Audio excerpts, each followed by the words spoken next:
world, hailed by many as the city of the future. Now, this economic powerhouse hosts the chess of the future, Freestyle Chess. In this game, everything is decided at the board, face-to-face with your opponent.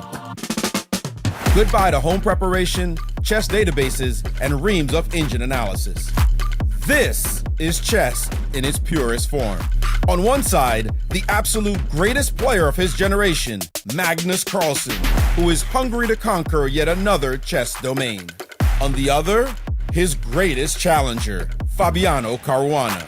No one ever came closer to knocking Carlsen off his world championship perch. From the very first move, they will both have to adapt to new patterns in unfamiliar, unforgiving terrain. Freestyle is the future of chess. Come and join us on this unpredictable journey.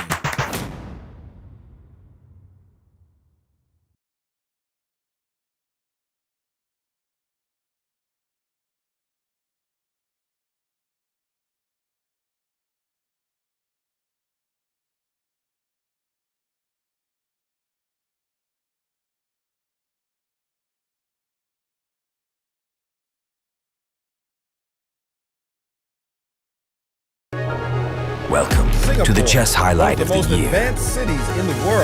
The Freestyle Chess Summit in Singapore.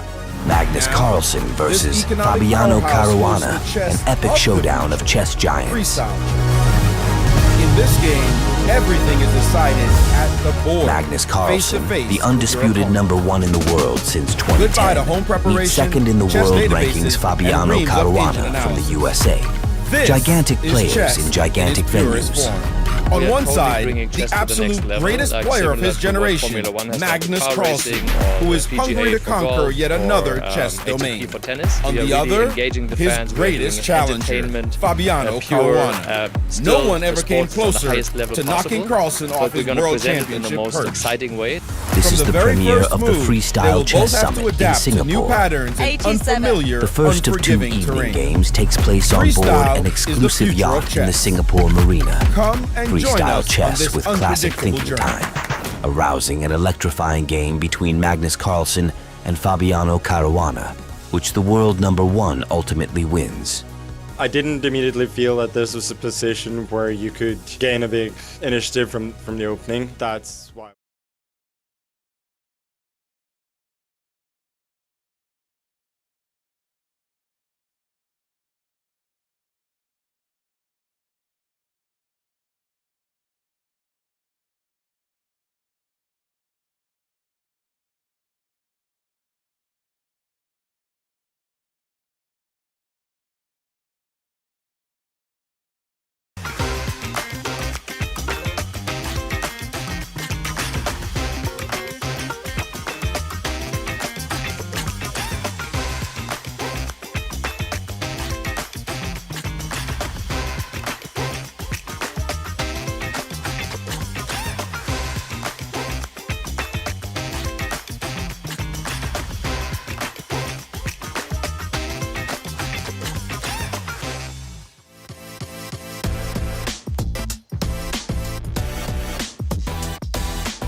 Welcome to the Freeport, everybody. High security storage vault gallery for some of the most priceless art in the world. And tonight, it is the location for the event of the year so far, the event that continues to turn the chess world upside down. It's the 2025 Freestyle Grand Chess Tour that is launched. We have Magnus Carlsen versus Fabiano Caruana. But before we get to the chess, we have our founders once again, Jan-Henrik and Holly Buettner.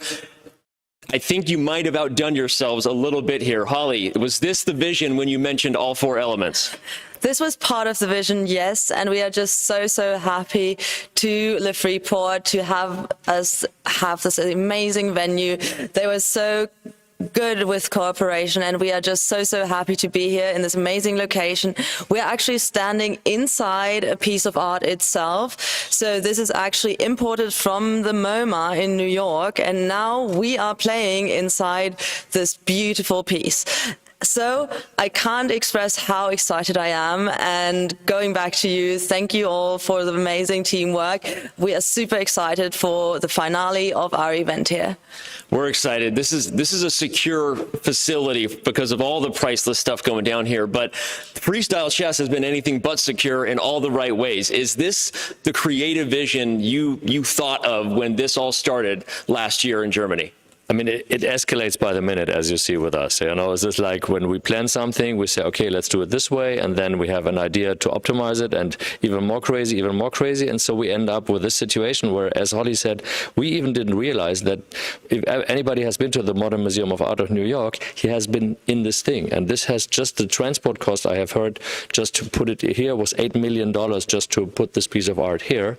And so talking about values, like billions and billions and billions of value here. We just saw they can afford it because there's a lot of value right here. Yeah, just this gold chess table. 50 million is the value of this. This is one 12.5 kilo bar, which is about $1.4 million, and then one of those small ones is $100,000. So it's crazy. It's crazy. Yeah. This is crazy in all the right ways. This is amazing. And it's time for us to pick our next crazy position. Yes, if you two will once again help us and do the honors, let's head over. We see our two players eagerly, maybe anxiously awaiting which position it will be for their next freestyle battle. Remember, we've had 3 positions so far, position number 12, position number 619, and position number 87. So it will not be one of those. But Holly, when you are ready, we'll do a countdown here again. Let's do it again. All right, everybody in the building. We got a live crowd here on my count. Ready? 5, 4, 3, 2, 1.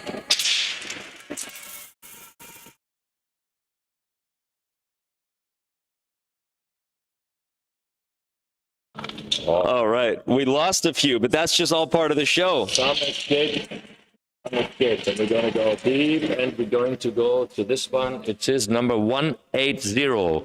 180. Position 180 has been drawn. That means our arbiter is officially getting that position ready.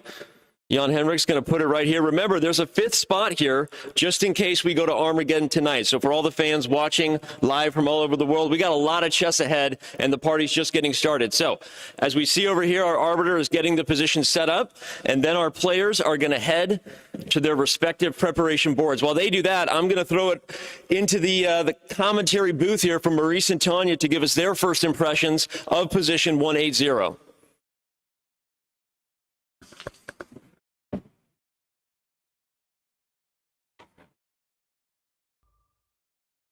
Like you've never seen before.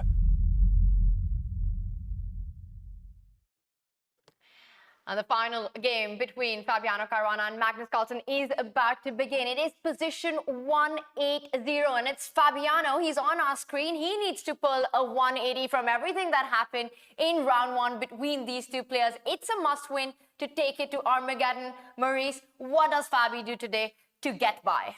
First of all, he's got to settle himself down, because the game he had yesterday was such a challenge for him. Right away, right out the opening, he was in trouble. He had to start mixing things up. He was able to do so and had real chances in that game, but he didn't make the most of it and ended up being smashed. I mean, really destroyed by the very end. So has he gotten his mindset right? Has he gotten himself together? I think he's a person who can bounce back. but Magnus is so Joe cool. Magnus is a great front runner. And I think that's going to be a serious challenge, Tanya, for Fabi to come back from, is overcoming a confident Magnus Carlsen. And he never got going in round one, but he's got to leave that behind. And what a beautiful setting it is. We're expecting some beautiful chess. We've got a beautiful position in front of us right now. This is where the players will start, and they're discussing it. We will try to get their audio in as well. We see Sagar on our screen. I'm looking at the position as well. Marie, so many things stand out. The first thing that we always look at are unprotected, undefended pawns in the position. I do not spot any one of them, so at least no big glaring weakness. But once again, we've got the queens on the corner of the board. Yes, and you're correct in saying that there are no undefended pawns, but it's funny that in this position, the f2/f7 pawn is protected by the king alone. And we know that from our position 518, that's often there's a checkmate on that square, but how are you going to get two pieces to aim at that very quickly? Not so easily. So f2 and f7 are really not that sensitive at the moment. The kings are providing sufficient protection. So there are no simple targets.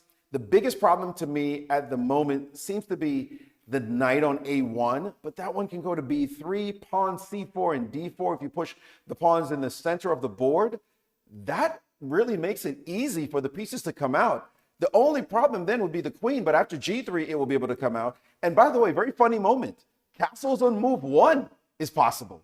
You could just castle on the right side. So this looks pretty fluid at the moment. The biggest problem for Fabi is it may be too easy for black to develop pieces here with no worries anywhere like he had yesterday, where a pawn was hanging on a7 after move 1.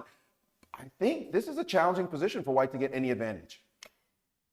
Well, it's also the good news is that it's a challenging format for white to shut down, for black to shut down the game in any way, or really know the path to that equality. Being freestyle chess for Fabi, he has to try to get the initiative early on. And now get this, the two of them have played against each other, freestyle chess, Fisher Random, a bunch of times. They've played position 7-4-4, 3-5-7, 6-7, 6-4-2, 2-9-9, 3-3-6, 9-4-9, 9-0. That's a lot of chess. And yesterday, it was position number 87. So this is something that's fresh for the two of them. They've got a couple of minutes before we start. We're getting live scenes from the playing arena. By the way, we're in Singapore, Freeport. I've never seen anything like this. Maurice and I are inside a vault right now, calling the action. Danny will be joining us. What on earth is going on?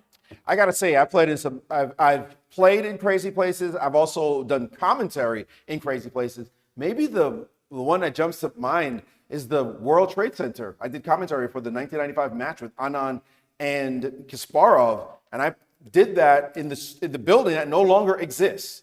That was destroyed in 9/11. So that was quite a location to do commentary from.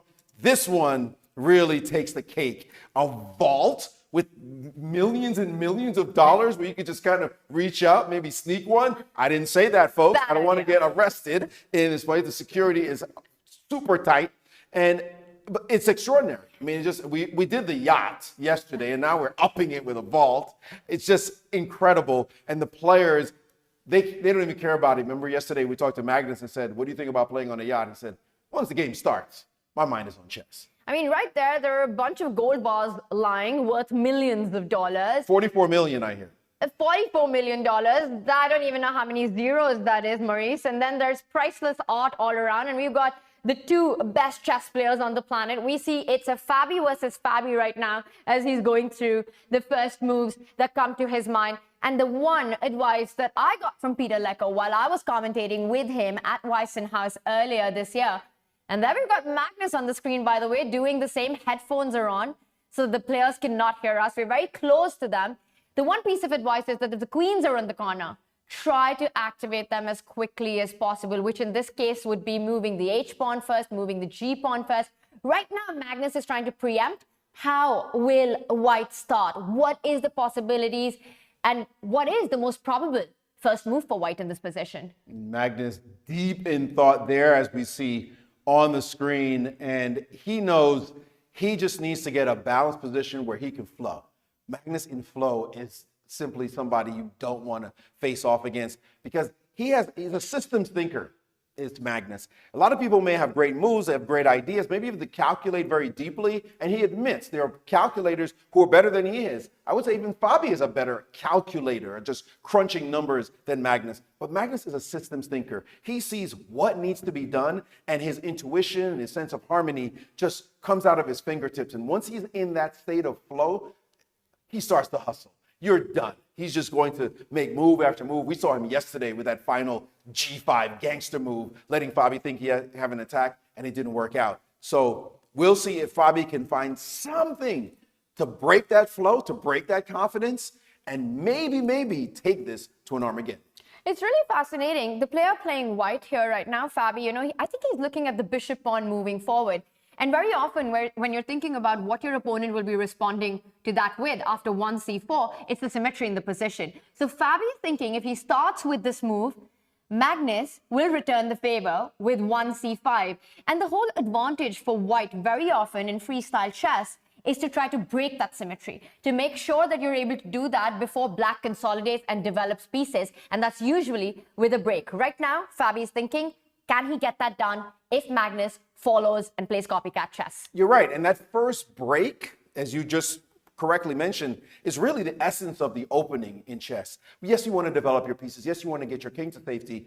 But your rooks are going to need a future at some point, and folks like to know in advance. You look at the openings like the Queen's Gambit, for example, very famous classic opening. There's a reason why d4, d5, c4 is the next move, because it opens up the c file potentially for a rook, and it challenges the center. And the person who can do that first will have the initiative. So Fabi is looking at that, and we see that the rook is sitting on the d1 square. So if you play that way, white can get in that d4 break very quickly against the c5 move. As you mentioned, we don't have it on screen. We'll get into it a bit more deeply when we actually have the position on screen. But that's what you have to think about. Who gets the break first? Because the person with the break first opens up the game, and their pieces can just flow right behind that. And then in this case, black would have to figure out, well, what am I going to do to make sure that I'm not going to get steamrolled? So Fabi's looking at that. Magnus is certainly looking at that. How do I follow the pawn moves? Do I maintain the symmetry like you said with c4, c5? Do I break the symmetry right away and get dynamic? I only need a draw, he's thinking, right? I mean, does he want to go 2-0? We know how he feels about winning every single game. He might be thinking, let me just beat this guy up real bad and get his brain twisted all kinds of ways so he never has any confidence against me. And the pressure's got to be on Fabi, right? Because as world number 2, as someone who's challenged Magnus Carlsen for the world championship title, you don't want to go down easy. You don't want that 2-0 score line. You want this to go down to the wire. So it's not an easy situation to deal with, but Fabi starts with the white pieces and $100,000 on the line over the next 1 hour. The winner walks away with 60, while the loser with 40,000. So there's money on the line, and Magnus Carlsen looks like he's done the analysis he needs to do. And I think we're going to head over to Danny, who will now get the insights from the players. Yeah, can't we? Yeah.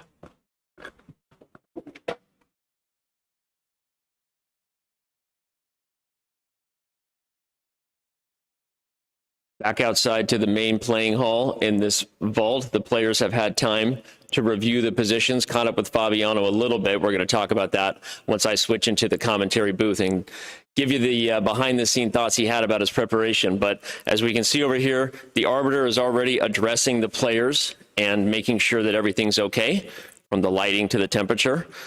One of the things about this vault, high security cement metal buildings, is the sound carries pretty strongly here. So the players tonight will be required to wear headphones for fair play purposes to ensure that they can't hear anything from the commentary booth. Our arbiter is explaining that to them right now. The spectators will stay out here, not entering in and out of the commentary building, so that we don't have any sound leaking out, as if Maurice, Tanya, and I have any advice that's worth anything to these guys. But either way, the players will be wearing headphones, white and black per the color that they're playing, because that's sexy. That's how we do it at Freestyle, and that makes sense. All right, as the players get their final rules, I'm going to head into the commentary building, and we're going to get this party started, so don't go anywhere. We've got our first moves here in the second game of the freestyle chess match between Fabiano Caruana and Magnus Carlsen coming right up.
And we've got action. We've got liftoff. First moves are on the board. And I've got Danny Wrench here with me. Danny, you were just outside. Crazy scenes going on and a crazy position as well. What's the mood like first? The mood out there was tense. There's actually a pretty good-sized live crowd out there. You just couldn't really hear them. Everyone was being really quiet and on the wall that never got on camera, I don't think. But the players were dialed in. And unlike last night, where Magnus was making a lot of moves on the board, he was actually being stoic and not pushing a lot of pieces, maybe worried Fabi could peer across the room.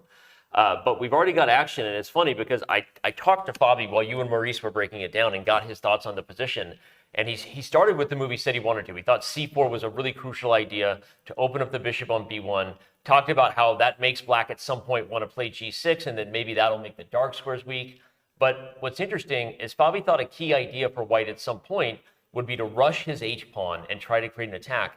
And before we even went live here, Magnus already has played the move h5 as if he anticipated this, and the computer likes black already.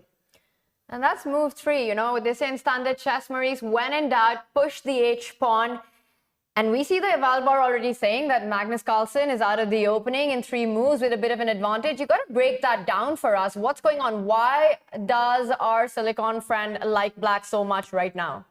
Well, you don't even have to go to our Silicon friend to understand that in the opening, one of the things that you want to do is pressure the center, get open lines for your pieces, and maintaining that tension. My old coach, Greg Cardano, taught me that principle of maintain the tension if you can. Fabiano knows this quite well, but surprisingly, in this position, he played this move c5. c5 shuts down the tension, no potential for trading, no potential for opening any files. And when you shut it down on this side, you say to black, I'm not going to pressure your center anymore, I'm just taking space.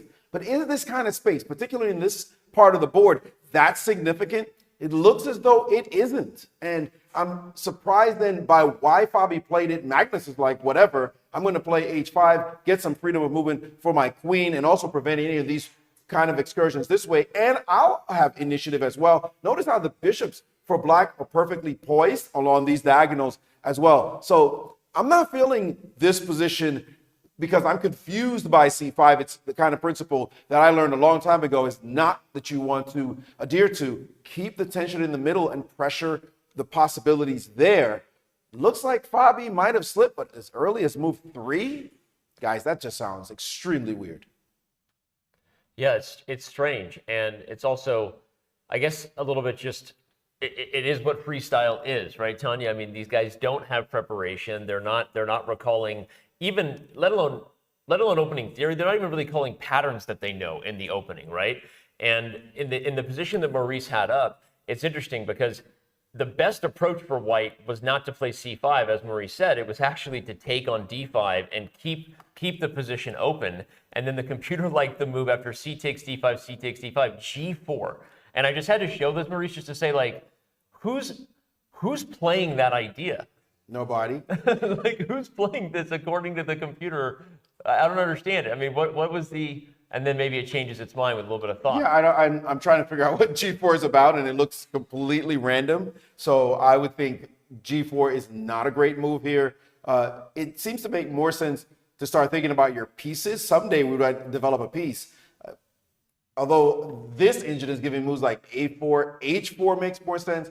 What about our stock and trade knight f3? Can we get some pieces into the game, please, at some point? That would make simple sense, even though the problem here is the symmetry. You've got to remember, white has to win. Fabi has to win this game. If Fabi doesn't win, the match is over. It's done. If he's going to take it to Armageddon, he has to win. And if you have too much symmetry, even with this trade that the engine is saying, I'm wondering, well, where does white get the advantage? You're trying to develop some pieces. It wouldn't work out. Yeah. Danny, this h-pawn moving forward by both sides, you know, you were talking about patterns. This looks like it came out of a Slav opening in standard chess, you know, where you push the D pawn, you push the C pawn, but no exchange Slav, and suddenly very Alpha Zero-esque chess. And Fabi is saying that h-pawn, it stops on h5. I'm not letting it move ahead, but that does weaken a few squares as well. And we did see Magnus not make moves when he was analyzing the position, but I wonder how much of it was going on in his head. Because look at the clock, right? He's the one who's used more time now. Yeah. Fabi looks comfortable making his moves. He's over 60 minutes, the time that the player started with. Well, you know, I asked Fabi how he felt about this position in regards to his match chances. You got to win in order to force Armageddon. I said of all the random positions you could get, 960 of them to be exact, what does this one say to you? And he said, I think this is actually gives me pretty good chances. He liked the fact that the pieces are coordinated well for a potential attack. Again, we come back to the idea that, by the way, we should note that black can actually castle on move 1. It's always fun to point out that some of the chess 960 positions allow that, but this probably isn't even a position where you want to do that, right? Castling doesn't really help black in terms of the coming maybe attack by the bishops, and it certainly doesn't solve the problem of the queen being in the corner. So I guess I'm just answering your question by calling on what Fabi said. He thinks that even though we saw that eval bar shift a little bit for black, as you pointed out, Magnus has used a lot of time. The position's back to equal. And from a practical point of view, Fabiano at least said that he likes his chances, particularly based on the starting spot of the bishops. The thing is, right, in this position, yes, you can castle as both sides in one move. Just swap the rook on g1 and the king on f1. But I don't think you want that, because the opposite side, the bishops are sniping across the board on that end. You already moved the h-pawn forward. What is the queen doing on h8? The answer is a big fat nothing to that. And I'm just wondering, Maurice, if in these kind of openings and the way it's gone, we're going to be seeing the king get safety on the left side of the board. That's a lot of traffic to go through to get over here. Everything has to move. I guess only the knight and bishop on c1 have to move in order to get the king castled. So maybe it's not that much. This knight in the corner of the board is quite poorly placed, especially the future of this piece. Where is it headed? Where is this knight actually going? You always have to think about what your pieces are doing, and this knight doesn't seem as though it has much of a future at the moment. Maybe this pawn was meant to control this one as well. I'm not seeing exactly what white actually has. Where is the plan here for white? What gives white anything special in this position? It looks as though it's the kind of position where Fabi, guys, he's just going to have to wing it. He's just going to have to hope he outplays Magnus. Good luck with that, as this position structurally does not look like it favors white at all.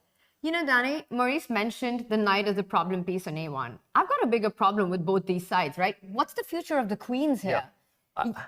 I've gotten my queen trapped on h1 before in actual traditional chess. I don't know how I pulled that off, but it looked about as bad as the queen does here. And I want to go back to Maurice's point, because he talked about all the traffic in terms of castling, but look at Magnus. He's already preparing maybe to go for that plan. And the way Maurice talked about the fact that you would only really need to move both the knight and the bishop in order to get the king out of dodge over here if the fire ever got hot. So that just, I'm agreeing with Maurice that I think Magnus is doing well, and I think he's already cognizant of the fact that he might want to quickly jump to the queen side, depending on what Fabi does. Okay, but here comes maybe his start of opening up the queen. Is he going to go for something like e4? I don't know. Seems a little risky.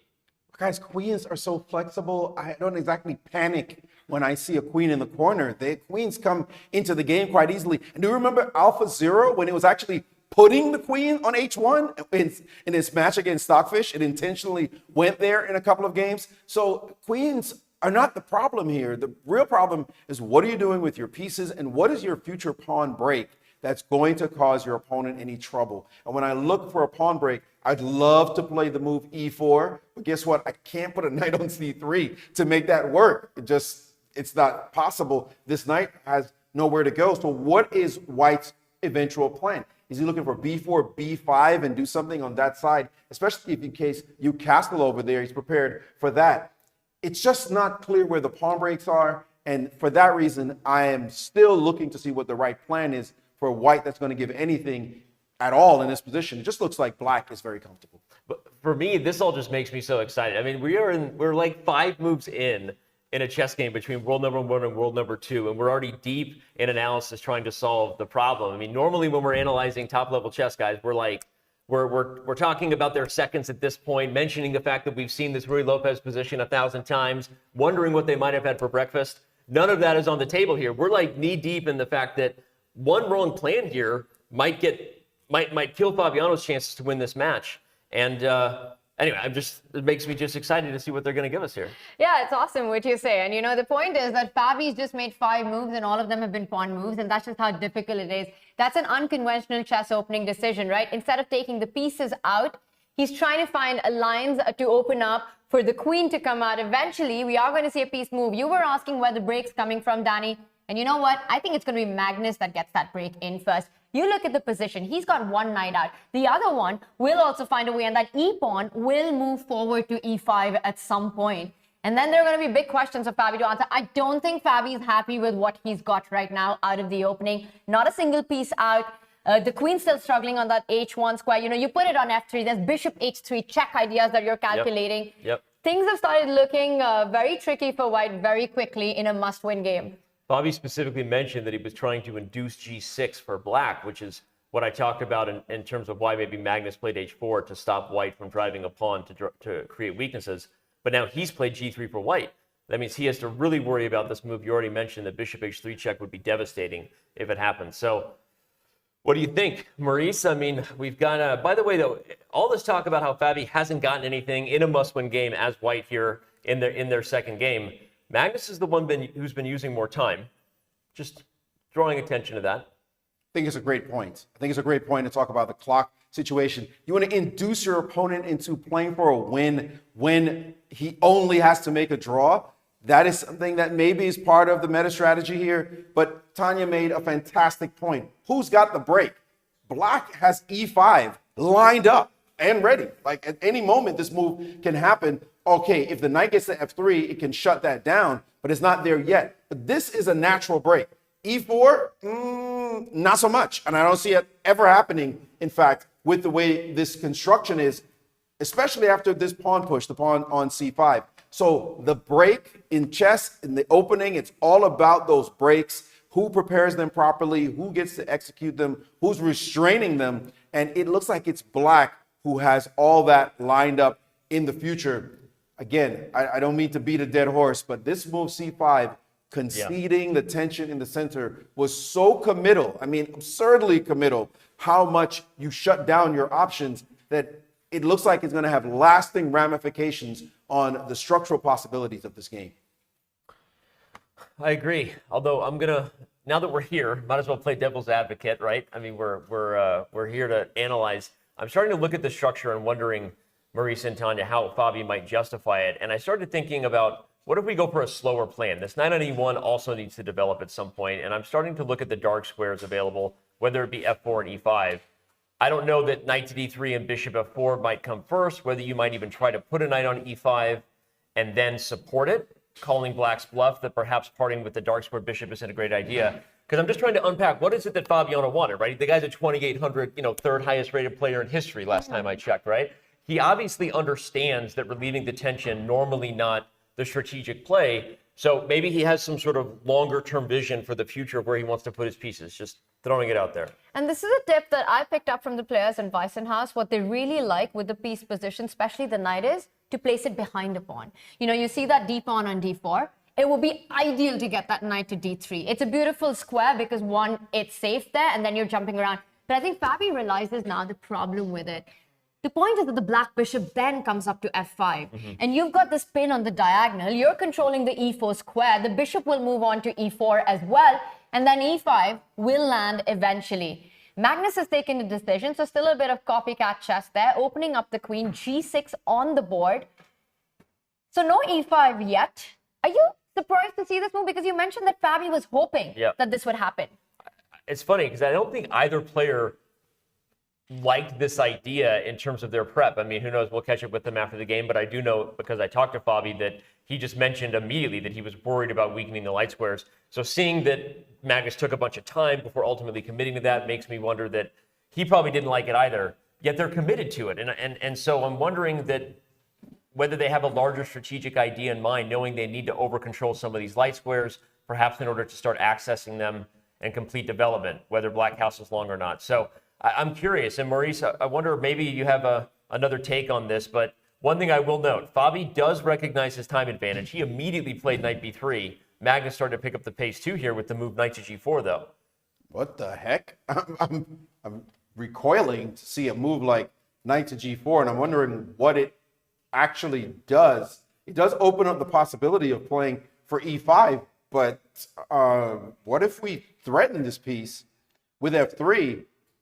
I'm super surprised that he would allow the possibility of getting e4 in with a preparation like f3. Remember, if white could just move a couple of things, he'll castle this way. He'll castle to the left side of the board. I can't say queen side because the queen's sitting over at h1, but he could castle to the left side of the board, and with f3 and e4, he's got action.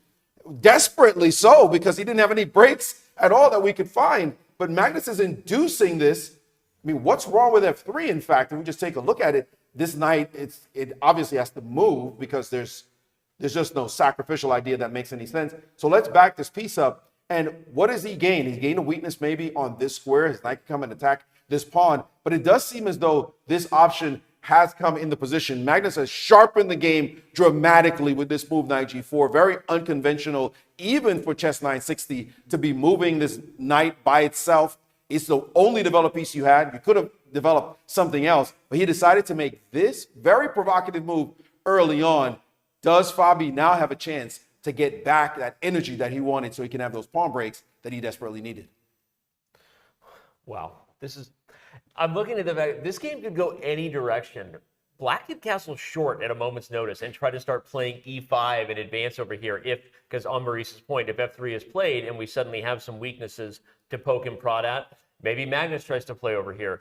Neither player has solved the problem of the queen in the corner yet, but we also still might have one side quickly skip out of town, and just like that, the other player's left holding the bag on the king side, maybe with a bunch of weaknesses. So I feel like I just want to get 10 moves further along so that they can show us what's inside their 2,800 brains, because there's a lot of blunder potential here. That's the beauty of freestyle, right? Every move is awesome to decipher. Now, knight g4, yes, you're provoking f3, but it's not an easy move to make on the board because your king is still on that file. You're still opening up for the black queen to simply come to f6. I don't think Magnus plans to retreat the knight from where it came from. That knight is going to go to the edge of the board to eventually come to the center. Knight h6, knight f5 is the plan. You would have already weakened that g-pawn. And to answer your question, I still think the players really want to get their king to the other side, not the right side, but towards that bishop on c8. It's not that far away off, and then you're suddenly questioning your decisions of playing f3, of playing e4 with that king still stuck on f1. Fabi still looks like he's behind in development. You know, with that knight on g4 and e5 threatening first, I'm still picking black here, and it's not because Magnus Carlsen's playing with that color right now. It's the first time Fabi's been on the clock, if you will, just to take note that he really hasn't spent any time until this moment. He blitzed out knight to b3 basically instantly, maybe a bit of a knee-jerk reaction of, hey, I'm just not going to let this knight be stranded and become a donkey later on in the game. I'm going to develop it before it's too late. But now that Magnus played knight g4, he's like, well, maybe I don't know where I'm going next with this pony. But Maurice, you got something for us over there. Well, it's funny that you said that because I was trying to figure out the answer to your question. What's the plus that made him play this move, c5? What does he have? The imbalance that he has, as Jeremy Silman talks about in his great book, How to Reassess Your Chess. What does white have that black doesn't? And what white does have is the ability to put a knight on a5. This knight cannot go to b6. This knight could go on a5 and pressure this pawn if this bishop ever leaves. So that is just a nuance. You can't play the move b6 because then you drop the c6 pawn. So he has the bind on the structure, and it could be some kind of positional nuance he plays for later, depending how the game flows. So that's what I was thinking when suddenly I was blindsided by the move knight g4. I'm like, what the heck is that on this side of the board? Now he might be like, forget all this nonsense. This pony should not have showed up on my side of the board. It's something that you tell your beginning students. Don't move the same piece twice. Your knight's not going to dominate the game by itself. What is Magnus thinking playing this extremely provocative move? I think it's a very challenging position for white now, because when you see a move like this as a player, you want to refute it. You're not thinking, oh, let me just make a couple of moves, ignore the fact that you just broke a tried and true positional principle. I'm trying to refute your move. I can now get potentially a big advantage if I find the right sequence. And by the way, the engine does not like the move knight to g4. It thinks it gives white a very powerful advantage, beginning with the move f3. Maybe I'm overstating powerful, but f3 is the key move here. It is the move that Magnus is daring Fabi to play. Will he do it? He doesn't. He doesn't go for f3. Because it's a tough move, Danny, to make. You know, with all the weaknesses, it might be the best move according to the engines, but you've got two humans playing there, and then you're looking at your king position. and you just decide that you need to get your pieces out. And he plays what, according to me, is quite a human approach here. We were talking about knights behind the pawn, knight d3, bishop f5, now pinning that knight to the bishop on b1. I still think e5 is coming next. You said that Fabi played the human approach. I think Magnus played the human response right back at him, developed the bishop to f5. And I want to just point out that I think he probably intends to meet knight a5 with castles. Oh, wait, okay, queen takes d4 is possible. There's a pawn hanging, and that likely leads to bigger issues because after queen takes d4, you're threatening to eliminate the knight and checkmate on f2. But I did want to point out that castles long was possible to defend the pawn, just for kicks and giggles, because how often does a king move 3 squares to defend one of the weak peshki there? All right, so knight a5 isn't going to happen, but I think you're right telling you that e5 might have been on the table for Magnus as a possibility, but he didn't go for it. I like bishop f5. Bishop f5 develops a piece, and Fabiano has already moved, and Magnus returns the favor. So the pace is picking up here. And f3 on the board, it is something he knew he wanted to do. There's no question about it. He knew he wanted to play f3, and yes, indeed, e5 was the best move. We talk about pawn breaks, pawn breaks, pawn breaks. It's the essence of the opening in chess. And I think your point, Tanya, about it being a human instinct to not really expose your king early, that's what took over Fabi to not play f3 right away. So you give him this position at home to take a look at, he's like, yeah, f3 is the move. I should have played that right away. But he's got to make a decision, critical decision right now. He can't lose this game or even draw the game, so he didn't want to take that chance. But after Magnus now misses the actual e5 break and played the move bishop f5, Fabi said, I think I will go for this now. I don't feel the same sense of danger. You had mentioned something like queen f6, Tanya, that kind of idea. No, all that's gone. Now let's get down to business and do what you're supposed to do in chess, which is secure the center with pawns and look for effective pawn breaks in the long run. I think it was absolutely necessary for Fabi to play f3, whether you like it or not in this position. Allowing that knight to live on g4 and for e5 to come next with the bishop out would have been absolutely disastrous. And how adventurous is Fabi feeling now? Is he going to go in with further pawn breaks? He's going to be thinking about that. You know, the one thing that we've seen about Magnus, right? When he's got a lead in a mini match like this, a lot of his mindset is about trying to get the most combative position. He wants to have fun, you know, he wants a challenging position. I think ideas like knight g4, provoking f3 is about that. You know Fabi well, Danny. What is his mindset coming into a game like that? What does he have going on to know that he needs to put this a fight to take it to the Armageddon? I think Fabi's one of the most consistent players in the world. And what I mean by that in this sense is that I think he works hard on actually not letting his mental state get rattled and not allowing himself to change up his approach regardless of the situation. Now, he's still human, and objectively, everyone, including he, knows he has to win. But I think that Fabi tries to, okay, as I say that, here comes the heart rate saying, yeah, how's that, Danny, for looking calm? Apparently, he's rocking a medium mood level and a 92% heart rate. But he doesn't look it ever, does he? Fabi does stay stoic. And I guess my point was, I think Fabi would say, I'm going to try not to overpress because I want to give myself an opportunity and not fall into Magnus's trap of going crazy thinking I have to win. But I did want to point out one idea that maybe is possible here for White. We keep talking about the fact that maybe the players are obsessed with castling queenside. If he does develop the bishop, not only does it have a cute little home on f2, how often does that happen? That's adorable, right? Tuck the bishop in there. But it actually would get the bishop out of the way and allow White to complete this plan if indeed he does want to get the king out of the king side, which is not just about safeguarding the king. If this king is not on f1, suddenly g4 is on the table. e4, of course, has already been on the table. So I'm actually kind of liking Fabi's chances, given how confident he was before the game started that he would get a balanced opportunity to play for a win. So despite what the heart rate says, I think he's looking fresh. Headphones look good. I'm not sure the word adorable appears in any of the old classical chess manuals, but point taken, the bishop on f2 would be actually on a nice square guarding this g-pawn. And I will say that the reason why f3 was played right now is because this bishop on f5 took away that square from the knight. Because this knight, when it goes to h6, remaneuvers, repositions itself to f5, and this bishop on b8 is hitting the pawn, as would be this knight. And it does create some tension there that White is forced to protect that square pretty quickly. So Fabi, when he saw the bishop come on f5, I think that was the clue. I'm going to guess inside his head that move was the move that made him say, okay, I play f3 now, because where's your knight going next? If I don't chase this bishop in any way, I don't challenge it, your knight just simply doesn't come back into the game that quickly, and I don't have to worry about the compromised structure. So yes, move the bishop. By the way, this knight is pinned. It's kind of weird to see a knight on d3 get pinned by a bishop on f5 to a bishop on b1 inside of 8 moves. You've never seen that in 518. It just wouldn't. How would you do it? But here it is, a pin that we never see in regular chess. But move this bishop, you do protect, and then when you castle, again, your king protects the bishop. So I think the most natural move would be some kind of bishop move. Then just giving a queen move as also possible, with the bishop move only being slightly behind it, something like queen g2 or queen h2.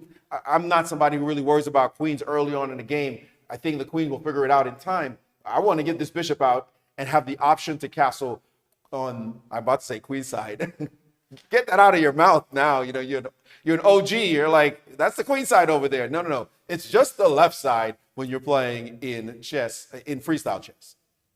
I love how Maurice just casually dropped position 518. For those who don't know, position 518 is traditional chess. It is regular chess, as you know. Maurice is slowly memorizing all 960 exact positions. But you just dropped that 518, like, you know. Well, Tanya was the one who told me it was 518, so I'm not going to take credit for it. Okay. But I do remember, you know, if you tell me a number, I'm going to remember it. And I'm not memorizing these positions. No, too many of them. Too many of them. What you want to memorize are the principles. What you want to know is what you should be doing in the opening. You want to coordinate your forces. You want to control the center with pawns if possible. You want to get your king to safety. Those are tried and true principles that are not going away. But the one I said first was actually the most challenging in freestyle, and that is coordinating your forces. How do you make pieces do the dance that you're used to making them do from 518 when it's some random position like this one, 180? You have to do a 180 almost to appreciate what you're sitting in front of you. And this is kind of a bit of a mess. Ain't nobody seen nothing like this before. I will tell you straight, like, what? What is this structure? How did you even get here? So it is a serious challenge for them. And Fabi did play the move bishop g5, which is a more active square for the bishop. Is he cajoling black into playing the move f6? Not clear, but now it's getting interesting. Now we have a position that we could say maybe white can start thinking, hey, I can possibly pull this one off. And Fabi right now is provoking Magnus, right? He's made sure, at least for now, that black can't get the king to safety, go castling on the left side of the board, because the e7 pawn is under attack with the bishop that's just been played on g5. Now, Magnus can return the favor, go f6, but that's also a very committal decision. You're blocking your own queen on that h8 square, you know, somewhat weakening those kingside pawns. You'll have to take another decision whether to push g5 or e5.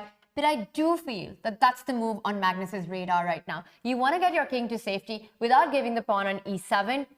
What are the chances we get f6 right now? Yeah, I think they're pretty high. I mean, I mentioned that f2 is an adorable square for the dark square bishop, but f7 is also a potential square for the knight if you want to relocate and still try for this idea of e5 that we keep talking about. But I want to point something out. Fabi obviously had the option to go to e3 right away. He went here for a reason. He likes the idea of inducing this, and I'm starting to think more and more that Fabi's, you know, foresight vision here, the crystal ball that he's got in his mind, is that he actually thinks he's up a tempo or two that are critical on Magnus, because if he induces f6, that means black's king would forever be in danger on this side, just like white's. Black is probably even more committed to going to the queen side. If that ends up happening and white ends up being first with moves like knight a5 and b4 and b5, I don't know that this knight is getting into the game. You can't play b6 without c6 becoming an issue.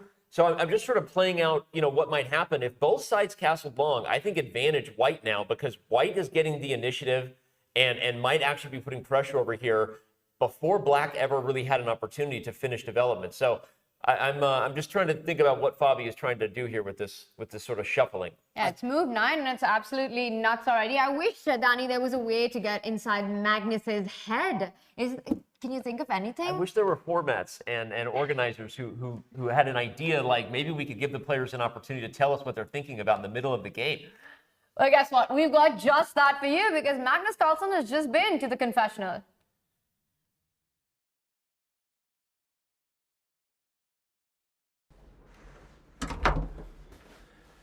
I think Fabiano played the opening in what was clearly the critical way. I thought c4 was the obvious choice, and then to grab space the way he does, like my knight in the corner is it's a bit weird now. My position is very solid, and this knight maneuver is a bit weird. I'm trying to provoke f3, and then I can go back with the knight to the edge, and maybe his pieces are a little bit uncoordinated, but it feels a bit weird that I'm just basically moving one knight. But I think for now I have at least practically reasonable counter chances, but I think he's definitely got something to play for after the opening.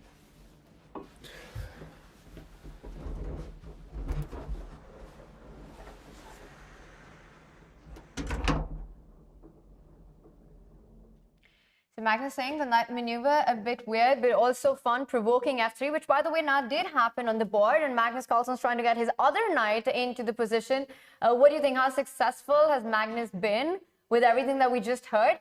Although I will say, Danny, I thought he would be a lot more comfortable with what he's got, but it looked like he thinks that Fabi does have chances to play for more in this opening. Yeah, I think he does, and I think Fabi does. We see it on the board, and he also did quickly mention he was worried about his other knight being out of play.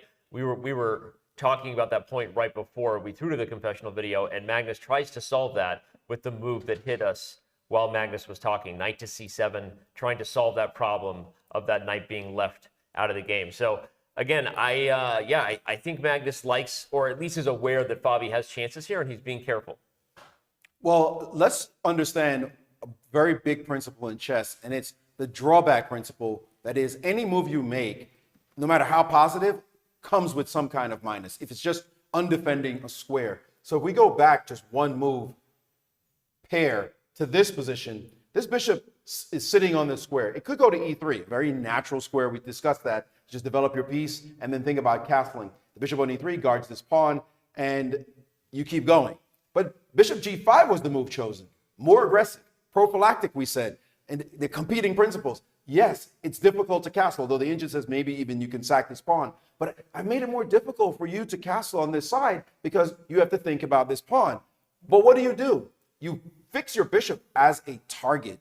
And Magnus recognizing, yes, you have that aggression, but now when I bring my knight to c7, I'm about to go to e6 and attack the piece you just put there. So that will be an issue. And also, because your bishop's not on e3, I'm going to be aggressing this pawn on d4 as well. Don't forget the queen is sitting in the corner, eyeing this pawn for the moment. So yes, bishop g5 was the more aggressive move. It certainly did have this intention of taking the pawn on e7, or at least preventing you from castling so easily, but it has opened up this possibility for black, and it's perfect timing. Knight to c7, Magnus with his sense of harmony, he's a systems thinker, he knows the ideas he's going for and the setup he can get, and if he gets it, you're in trouble. I think this idea of knight e6 might have escaped Fabi, and right now he's going to go into a deep think to try to figure out exactly what to do about it. He's doing just that. Knight e7. I will add to what Maurice just said, Danny, that black knight gets to e6, and the big question is, can you still capture on g5? Because that knight that's been on a bit of a journey, Magnus's other knight on h6, does not have too many squares. So how much of a big threat is that? I think the bigger problem is that central d4 pawn. Yeah. That will be under attack with the queen that we've been talking about out of place. And one of the cool things about freestyle chess is if you can find a way to develop or activate a piece without moving it, that's success already. Yep. And he's been able to do that with the queen on h8. Find a target. The queen on h8 developed, spying the d4 pawn where she stands, which reminds me, I kept seeing this idea suggested by the computer of queen h2, and I was like, what exactly is the point? But now I realize, I think the computer also wants to develop the white queen by getting it to f2, where she guards the d4 pawn, and perhaps is in an overall more helpful position to whatever white's plan will be. So that's maybe an idea Fabi goes for, especially given that Magnus declined to play f6 and is going to create other problems. Although I do like your point. Oh, okay, we have castles long. We've been waiting for either side to really commit the king, and Fabi is the first to blink, putting the king over there on c1. This is a highly committal move because of this move, knight to e6. That's a serious issue here. The knight going to e6 will apply some pressure. Don't forget that bishop takes is always on tap. If this knight moves and you decide to capture, you open up a file towards this situation as well. This pawn on g3 is being attacked. This king will be able to castle at some point when it solves all the problems. And here, it's actually a tricky situation. Is this pawn really under attack? The engine says no, because it wants to move the bishop back and say, I dare you, double dare you to take this pawn. Well, now suddenly this queen on h8 is overworked as it's guarding 2 knights. When have you ever seen this happen in chess? A queen on h8 guarding 2 knights in this way? The answer is never. But this obviously blunders a piece after knight takes d4, queen takes, and suddenly you're dropping the h6 knight with check. So the pawn is actually defended, and Fabi realizes that he can do that pretty easily. But then you wonder why it is in this position then that his bishop is actually on g5 when the knight has come to that square with tempo. Maybe the bishop should have been back on e3. That all doesn't matter. Nevertheless, at least white is pretty much developed. The bishop on b1, I would say, is well stationed. And maybe e4 might happen. I remember you mentioned the move g4 at some point, Danny. This is starting to get to crisis mode. I'm starting to like what we're going to see. Will the game explode in just the next couple of moves as something like e4 gets banged down on the board? We're going to see it happen, I'm sure. This is the kind of stuff we look forward to when we look for dynamics in a must-win chess game. Yeah, I couldn't agree more. It reminds me, there's the principle in chess 518, to use the number Tanya has now reminded us forever, that 518 is traditional chess. The principle is don't open the center until you've developed. Don't open the center until your king is out of the way, right? In chess 960, I feel like there's an unspoken principle of don't commit to something until you've got your position coordinated. And that's a loose way of sort of the same principle. And if you look at Fabiano's position, it's a couple of awkward pieces away from looking like a traditional chess position, Tanya. White is castled. Yes, the bishop on b1 makes you wonder how you got there. The knight on b3 is sort of breaking a Soviet chess school principle, putting a knight in front of the pawn. But overall, actually, with the rooks connected, talking to each other, and the fact that we now have pawn breaks that you start to think about because black's king is in more potential danger, I guess what I'm saying is I actually think white's position looks much closer to a coordinated chess 518 position, which makes me worry for Magnus. But do you think that's the reason for that is also a castle bias, that white has managed to get the king to safety while Magnus hasn't yet moved the magical piece to c8 right now? Yeah. And once that happens, we can have a similar argument for black as well, right? But I do see the piece coordination point, because suddenly you're questioning what on earth is that knight on h6 doing? Yeah. If you have to give up your bishop on that light square to get it out to f5, that's not an ideal answer either. So I want to ask you this question, right? We see the eval bar say that the position's pretty level. We've had, what move are we on? We're on move 10. Do you want to play this position with white or with black, Danny? Do I want to play the position with for either side? I have no idea. I think I still like white a little bit. I like the idea that f3 is affording me some flexible chances to break through. And I think that even if black castles long, white has a little more space. We criticize c5, rightfully so, I think. It relieved the tension. But also, this knight is awkwardly in front of the pawn when we really want this. If this bishop wasn't here and there were tactical problems, this is the move we want to bring the bishop and queen together, along with the knight being well placed behind a pawn, undermining the center. I'm not going to get that. I also think that white is a little bit closer to playing for something aggressive. So, I mean, Fabiano is obviously on the clock for a reason. He has to decide. Is he going for Maurice's bishop d2? We pointed out the pawn can't be taken. Is he going bishop e3? I don't know. Is he laughing in the face of danger? As you said, Tanya, this is not a threat. The knight is trapped. I actually don't think it's a threat. And if you have to, in that particular position, once the white pawn gets to g5, go into that structure where you give up that knight on f5. Maybe we can just have the arrows to show that, or make a move that doesn't, that might demonstrate that point. Yep. I think knight takes bishop, pawn takes knight. And if you have to go bishop takes knight at the end of that line, let's make a non-move, Danny. Okay. For example, like a3. Maurice pointed out, knight takes pawn is not possible. And I think after bishop takes knight, bishop takes bishop, knight f5, I don't know how happy you are evaluating this position after bishop takes f5, pawn takes bishop. But the same idea works to perfection if white's pawn is on h4. Then that rook on g8 is really a big piece. Yeah. So you have to have these dynamics in mind as well. So I wonder how much of a margin does Fabi have right now? Is bishop d2 really the only way to keep any sort of advantage in the position? Let's bring up our live board on this moment right now. You said that you like white, because you've got the central breaks. They will lead to some weaknesses of squares. So I'm going to turn to Maurice right now. Maurice, are you picking black or white at this moment? I'm picking neither. I'm sorry, I can't commit. Not in this position. This position is full of potential, to be sure, and I don't know what's going on. I'm going to be honest with you guys. I don't know what's going on. Yes, the engine's saying it's a little bit better for white. Yes, bishop d2 can be played, but you are making fantastic points. This knight on b3 is not looking so sexy. I really want it on c3. I want to be able to play e4, but I can't do that because it's on b3, and this pawn needs some kind of protection.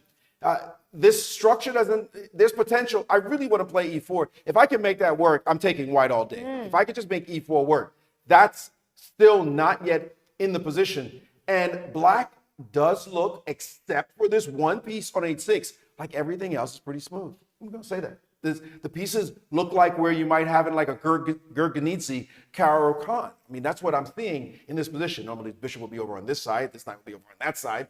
But it's looking like black maybe it still has flexibility in which side to castle. There have been no compromises in the pawn chain as yet. I do want to point out a line that's really important, though. This move, queen h2, the very interesting very interesting response to this move is the immediate bishop takes d3. That's the grandmaster trade, again, according to Jeremy Silman in How to Reassess Your Chess. Because giving up a bishop for a knight creates an immediate long-term imbalance. You give your opponent the two bishops, why would you just give them that advantage right away? But here, there's some dynamic questions. If you make a natural-looking move, like bishop takes, now suddenly knight to f5, also unnatural, because you're giving away this trade, you think. But because this pawn's under pressure. This pawn's under triple pressure, actually, at the moment. And if we try to double these pawns, because we're fracturing the structure, suddenly that bishop on g5 ain't looking so hot. And the rook's file is opened up. And do you really want to move your bishop back and give this kind of flow on this side, like a castle? And there's just interesting dynamics where I think we're not going to complain about this position for black. This is the kind of crazy chess that could happen at any moment. But it will not, because Fabi's just played the move that you were talking about. Bishop d2 is on the board. No more trades on g5 for the moment. Now the big question for Magnus Carlsen is, does he go for the line that we were looking at, trading on d3? Maurice showed that knight coming to f5. One thing's for sure, knight takes pawn right now is a big blunder. The queen on h8 overloaded, so that pawn's not hanging. Don't even think about trying to touch it. The other point, can Magnus get his king to the other side of the board? He's trying to contemplate all of these factors. What are the chances that he takes this big decision, right, where he gives up the bishop and plays for that activity on the g-file? To me, it feels like such a counterintuitive thing to do, as Maurice called it, a grandmaster trade. I would say it's a super, it would be a Magnus Carlsen thing to do. And by the way, it is also what the computer thinks black should do. So that just tells you Magnus Carlsen plays chess more like a computer than probably any human on the planet. That's high quality stuff. And after bishop takes, black can go for this idea of knight f5 Maurice was already talking about. It hits the d4 pawn and hits g3. And as has been pointed out a few times, this trade is actually really helpful for black. So it's funny, that was just a move that I would not want to play, parting ways with the light squared bishop. But the concrete aspects of the position are that knight f5 might actually work out well for black. And if anyone makes concrete decisions despite how anti-human they look, it's usually Magnus Carlsen. He figures out a lot of these ideas in real time. So we'll see if he goes with bishop takes d3 or finds something else. His heart rate, by the way, still lower than Fabiano's, just generally a little bit calmer, apparently. And let's point out also that GM trade, that bishop for knight, in this position, it's pretty concrete. If takes, knight to f5 hits this g-pawn, and the engine's giving the g-pawn away. e3, you can have my pawn if you want to. And now the move queen h3, hitting this knight. Knight's got to go somewhere. Guess what? We're going to take this bad boy. And now suddenly we have the game opening up, and queen takes on f5. And who do you like here will be the real question about what happens next. Who do you like in this position? Is black, because black hasn't quite castled yet, is black in any trouble here? I don't see concretely exactly how, but I would start leaning on the white side a little bit. Like, yeah, I kind of like just having the queen in a more aggressive position, eyeballing this pawn. Your queen's still stuck in the corner. I just feel a little something for white right here. So that is a dynamic position for Magnus to consider. Would he want to go for this, or we just dial it back a little bit and look for other moves? No, he's taking his time because it's a really big one, right? You create this imbalance, you give up your bishop. You don't only have to calculate the whole line, you have to evaluate that last position at the end. Not an easy thing to do, but it's Alpha Zero and it's Alpha Magnus. If anybody is capable of taking this superhuman decision, just give up your bishop, spoil your own pawn structure for activity on G3, and he reaches out and he does it. He's going for it. That's what he does. Alpha Magnus, as you call it. By the way, Alpha Fabi going right back at him with bishop D3. We saw that blue arrow appear. Whenever it does, that means the computer thinks it's the only move. And on that point, Maurice's idea of E3, according to the engine, the only move here for white to maintain the balanced evaluation. And again, we already talked about the fact that bishop takes f5 is not ideal right away, opening up the G file. But E3, as Maurice showed, works out. It's an interesting move. I wonder how deeply the players went into that line, because again, easy for us to do here. We have each other. We're pretty good. I mean, I'm kind of blending into the wall here with the shirt I chose. I could probably not. I don't know about you. I don't consider myself that good when I look at these guys. No, of course not. But I'm saying, like, we've got each other. We've got the eval. I think that this is actually a tricky line to evaluate, and I wonder how deeply Magnus went. We're going to find out. But the move E3 itself, right, Maurice, is if you do see knight takes pawn, the G3 pawn is not great. Going into queen H3, it's not a very long line to calculate. And by the way, we do have a move. Fabi finds the best move for the third time in a row. He went bishop D2, he played E3. The whole point is keeping that D4 pawn consolidated. You need to keep your center defended. At some point, given one more opportunity, white wants to get the queen into the game next. I think the queen will head to H3, regardless of whether black takes on G3 or not, because let's point out, the light squared bishop is off the board for Magnus Carlsen. Well, again, we get back to this we lean on what we know and opening setups. And when I look at this, I used to play the black side of this Caruana with this tricky little system by playing this exact pawn structure, but also playing with H5 early in the opening. And usually this pawn is sitting on E5. So it's a bit of a different kind of setup, to be sure, but I'm starting to see those features appear in this position where black is very solid. You might crack my pawn structure, but everything else is fairly solid. And what are you exactly doing? And especially since you have to give back this light square bishop in order to get that compromise situation. Black's pieces, look, can we just stop now and start looking back at 518? What are the bad pieces here? If only this queen, and he did play E3, right? So let me put that on the board. If this queen sat on E2, would you argue with white's position at all in terms of just a setup that white could get in 518?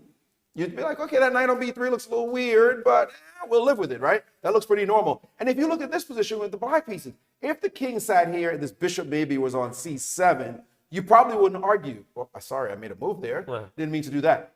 If the king were castled, for example, you would only argue about that queen in the corner. Everything else looks pretty gorgeous. Okay, of course, we could just kind of take this knight and mess up the position. But their pieces have gravitated now to natural squares. How many moves are we in, guys? 13. 13 moves in. Move, by the way. And they're showing how they can coordinate pieces. That's the essence when you know how to play freestyle. And what was the move? We have B6 for Magnus, which not so hot according to the computer, a move that is a human move. Often you try to undermine these pawn chains by attacking either the lead or the base pawn, and in this case, black has an opportunity to do it, but computer not so happy with that. Haven't looked at what the move it's suggesting, but it feels, I think, just that this was the best idea, the variation we were looking at. Magnus instead plays B6. Tanya, what do you think here? I don't think he's happy about this move. You get the feeling when all the pieces are on the other side of the board and Magnus has to play B6 that perhaps he is feeling uncomfortable about his position. He needs to take a drastic piece of action right now because of all these ideas that what Maurice was telling. Get the white queen into the game and then it's a beautiful structure. You've got more space. You're the one who's breaking in the center first. Black's king not exactly feeling safe on the left side because the white knight could have jumped to A5. So this decision by Magnus, and look at him on the screen as well. It's not exactly a picture of relaxation by Magnus right now. I agree. I think he's feeling the pressure.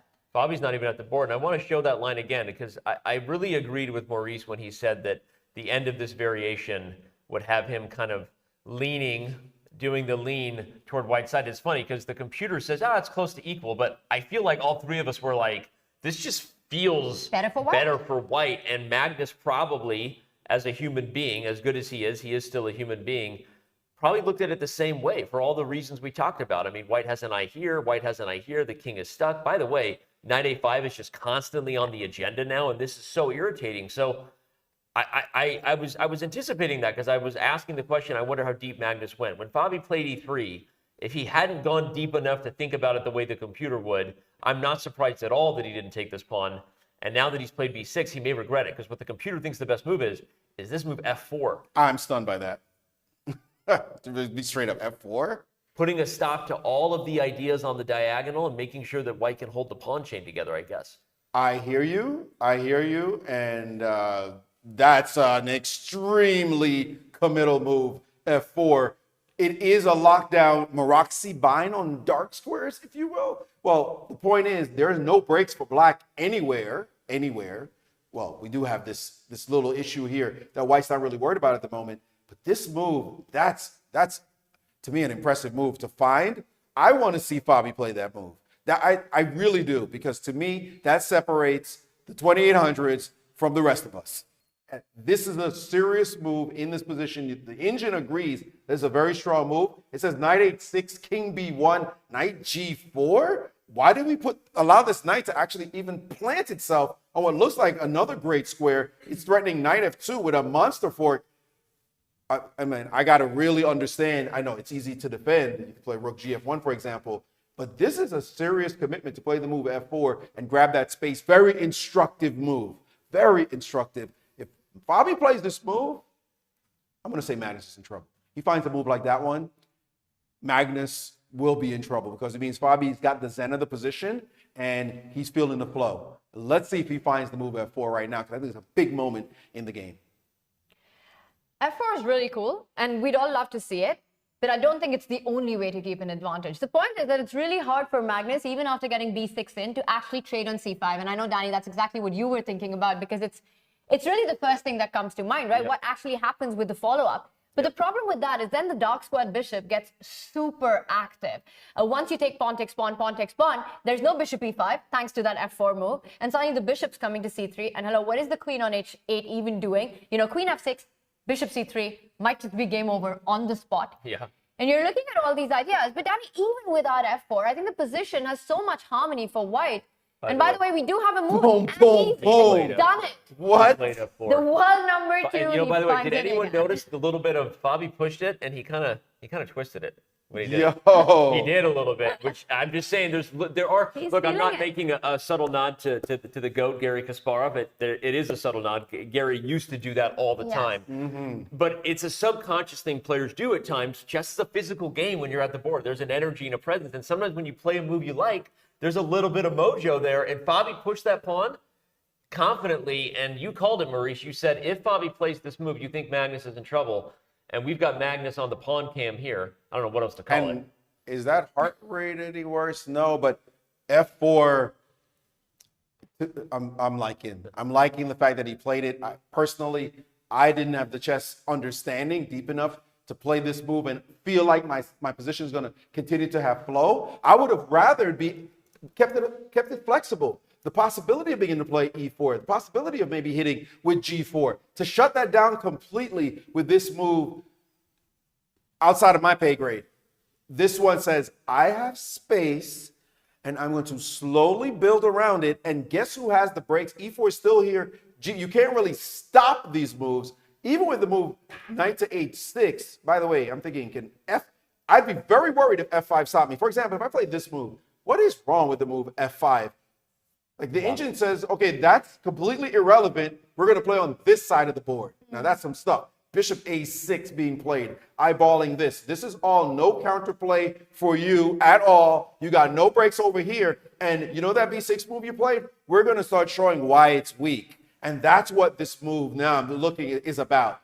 We're shutting down your play on one side. Well, f5 I made intentionally, but it's not that good. But now it's some weaknesses on the structure. The pawn on c6 is permanently weakened by that what? Trade on d3, giving the light square bishop real venom to go after this pawn on c6, and this position is actually critical for black. It's falling apart right now. What a move, what a moment. F4. Will he be able to turn the screws on Magnus and turn this into a real match?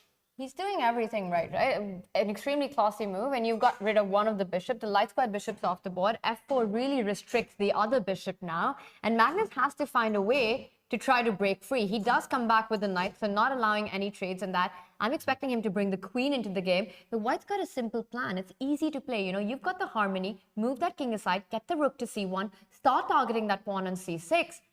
Magnus needs to find a way to break down. Look at the speed with which Fabi's playing. He's got it. Playing the line that you suggested, Tanya. I want to point out really quick that the line you mentioned, we got so caught up in the hype of Fabi finding F4, but it really is critical that this move works because the natural move capturing here doesn't do anything good for black's position. I just want to point that out because I think that's actually a really critical point. Otherwise, you think that black might try to open up the position and go for things, but you can't really go all the way because white will then liquidate and start gobbling up pawns. Just calculating it to make sure that there was nothing missed as if the computers weren't always right. And this move was just super critical. Magnus has played knight h6, and Fabi immediately finds the move you said. King b1, the rook is coming to c1, the queen side is about to be undermined, and there are no breakthroughs coming on this side of the board for black. And if you're forced to play b5, that's a sad move to make. Because then that bishop on b8 is a dead piece for the rest of the game. But then otherwise, how do you keep c6 pawn under control? I'm not feeling anything. The chess highlight of the year, the Freestyle Chess Summit in Singapore. Magnus Carlsen versus Fabiano Caruana, an epic showdown of chess giants. The evening before the summit, there was already a spectacular exhibition fight in the head-in-hand format. Above the rooftops of Singapore, at the Swiss Hotel de Stamford, Magnus Carlsen in the team with Tanya Sachev against Fabiano Caruana and Maurice Ashley. The win for Sachev and Magnus Carlsen. World-class chess being played here. The more you look at it, the more you're liking white. And yes, Magnus played this maneuver, getting a great square for his piece, but white will have all the play on this side. That space with the pawn on c5 now starting to look juicy. Now it's like, yeah, okay, maybe I didn't play it the complete best way in the beginning, but don't mess around and make a couple of mistakes, which has now happened. And it looks like Magnus is the one in trouble after this move, king b1 with that plan that we're all talking about. I'm liking Fabi's chance, and I'm liking our chances, all of us together, to be stuck in this vault for a long time. We might not get out of here for a while. Don't say that. This might go down to the wire. I don't know about you, but I'm going to get out of here. I want to see that. I mean, I'm saying I like Fabiano's chances here as white. Again, remind everybody that he's down a game in the match. He has to win. He does. For this to go to Armageddon. And as he said at the start of this whole thing, when I interviewed him quickly before the game, he said, of all the positions to be in when you know you have to win, he thought he'd have an opportunity in this game, and he's getting it. And Magnus, down on the clock by about 6 minutes, got to figure out what to do against a very straightforward plan here coming for white. And this is the other thing that's so exciting about freestyle, right? That taking a lead in the match is just not good enough. How many times we've seen, you know, a play, especially a mini match of just 2 games. Yep. You get that lead in, and then you know exactly what to do in the next game. And even playing with white, it's so hard to play for the little advantage. Yep. But here, anything can happen. But that said, Fabi's just played top-class chess. We were talking about leaving day one back behind. He's done it. That's on the yacht. That's deep in the sea right now. He's really enjoying what he's got. This is pretty much the maximum. So easy for white to play. Get that rook on c1, start targeting c6, asking all the questions. And I've been seeing Magnus on our screen, Danny. It looks like he's hating his position. Yeah, he's deep head in hand right there. That's usually not a head in hand position you see for a confident, happy Magnus. Fabi though, looking poised, ready to strike back here. And you know, Magnus said this to Maurice in the post-game interview that despite having the game advantage, he knew that he was going to have a dogfight today because that is one of the things that is different than in freestyle. he knows he can't just lock up the game and go for a draw. And he looks frustrated right now with what he's got, because it's just so difficult with black to actually find an active plan, and that's the problem. You don't have g5, you don't have e5 anymore. You know, your queen and rook are still stuck. If you get your king to safety on the right side, if you castle right now, white is the one who's looking at all sorts of breaks on that side. It's white all over the board here. You know, Maurice, we talk about left, right, queen side, king side, call it what you want, but right now Fabi's all over Magnus's back. Well, it's really important, you know, it's all about that break. It's all about that break. That's chess. What break are you going to make? What break are you planning for? It's not about attacking stuff right away. It's not about winning pieces somehow with some tactic. It's all about breaks that help your position get better and better. The pawns are the soul of chess, as Philidor said all the way back in the 18th century. And right here, the only break that matters at the moment is this critical one, b6, because by you playing it, white doesn't have to play b4, b5. White doesn't have to prepare anything. Suddenly, the break has been handed to him. That's why the engine didn't like this move. The break is literally handed to him. Now you can play rook c1, and you try to shut the position down, then knight a5, a4. There's massive pressure on your queen side. So white was just gifted this. Let's just put a fine point. We can say that Fabi played well, did what he had to do to get to this point. It's Magnus's mistake. Chess is a game of mistakes. And it's Magnus's mistake that has landed him in this mess. And this move b6, will he come to regret? I think he's already regretting it. He's probably just sitting there thinking, okay, how do I get out of this? It's time to defend. It's time to find some kind of trickery and chicanery. But he knows for a fact that he has done something wrong and he's in trouble. Yeah, I agree. It is a game of mistakes, and you're right that b6 is one that you wish you could have back. Ironically, it's a pawn, because pawns don't go backwards. I know that from personal experience. So you're right though, Maurice. This is the move you wish you could take back if you're black in this position.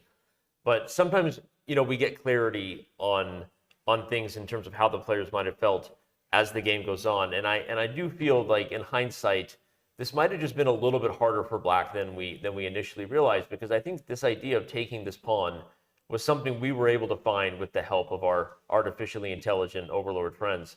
I think that was a hard thing to do. And if you can't play that in hindsight, Fabi showed exactly what the plan was. Yes, you could say Magnus didn't have to play b6, but even if you don't, white has the bishop pair, white's playing f4. So I think that this position was a little harder for black maybe than we first thought. If I just may, we didn't find that move. The engine suggested knight takes g3, right? Mm-hmm. Back in. No, that was my point, exactly. Yeah, we didn't really find it. We weren't even able to so to speak get help here. The engine suggested it, and after we played a few moves, we landed in a position where we all were like, this actually looks pretty good for white. Why would you do this? Mm-hmm. And the engine was like, hey, not so fast. You guys don't know anything. Seriously, sit down before you hurt yourself. But yes, this move, knight takes g3, was a controversial one. We didn't like it that much. We leaned towards white. Magnus apparently didn't like it that much either. So at least we're not totally stupid, because the best player on the planet didn't like the idea either. And instead, he opted for something that he thought made a lot of sense, this move. And it turned out to be a bad move, and he should have played the other way. So you're spot on. This was not as easy as it looked for anybody in the world to play. Well, Magnus did decide to jump in with a knight, creating a one-move threat. A knight g4 was played, and Fabi responds with getting his queen into the game as well. Queen f3, fighting against that threat, placing the queen on a beautiful square. You know, you're eyeing f5. You're still eyeing e4 in the air. Problems continue for Magnus, and it just feels that now Fabi's playing a standard chess position with all piece coordination, while Magnus is still stuck in the multiverse of freestyle. I love that point. That's very well said. Fabi looks like he's playing a traditional chess position with the bishop pair and a space advantage. By the way, those things are pretty good. Bishop pair and space advantage. Magnus looks like he's playing a position from the multiverse of Doctor Strange hell, because this is not fun for black. The king is somehow in the middle of the two rooks, and you know the queen came to f3, as you pointed out, to stop the threat of the knight fork. But the position's easy to play. Okay, Magnus plays his queen now to f6, so he's trying to keep pace. Finally, both of the first ladies have joined the fight, no longer on their starting prison position on h1 and h8, so they're back in it. But we do like white. I still think a simple move that you pointed out before, rook to c1, is coming. Even c takes b6 first. The point is, white does have an opportunity to build up and gain attacking chances on the queen side. I want to just add to that this last move by Magnus, I think it was really necessary to play, to defend that c6 pawn horizontally right now. And the point is that if you do line up the rook to c1 or take first and attack the c6 pawn, Magnus will have the possibility to retreat with the knight to the square g7, where otherwise it would have blocked the queen on h8. You defend c6 because you never want to put the knight on c7, blocking your own bishop. So that's a smart move by Magnus, and I think a necessary one. I agree with you. It was a necessary move. It is not something you necessarily want to do, however, is use your queen to defend pesky pawns. Like, why? I'm the big dog of the board, and you have me defending some peon that's just nothing, that's just weakened by my previous pawn move. So that is, I think, dead on. You need to defend the pawn, but it's not something you really want to do, just relegate the queen to this role. So it just still means that white has that edge, but don't overplay edges. My position is better. One of the great jokes I say, if you want to get a laugh, just stand outside of a tournament hall towards the end of the round. You'll see so many people walk out going, I was winning.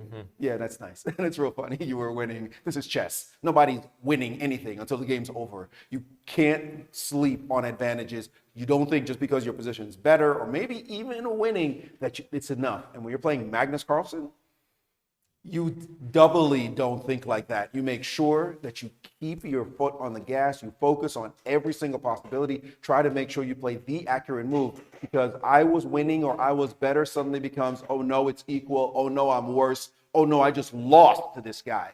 And so Fabi still has to find accurate moves in order to win this game.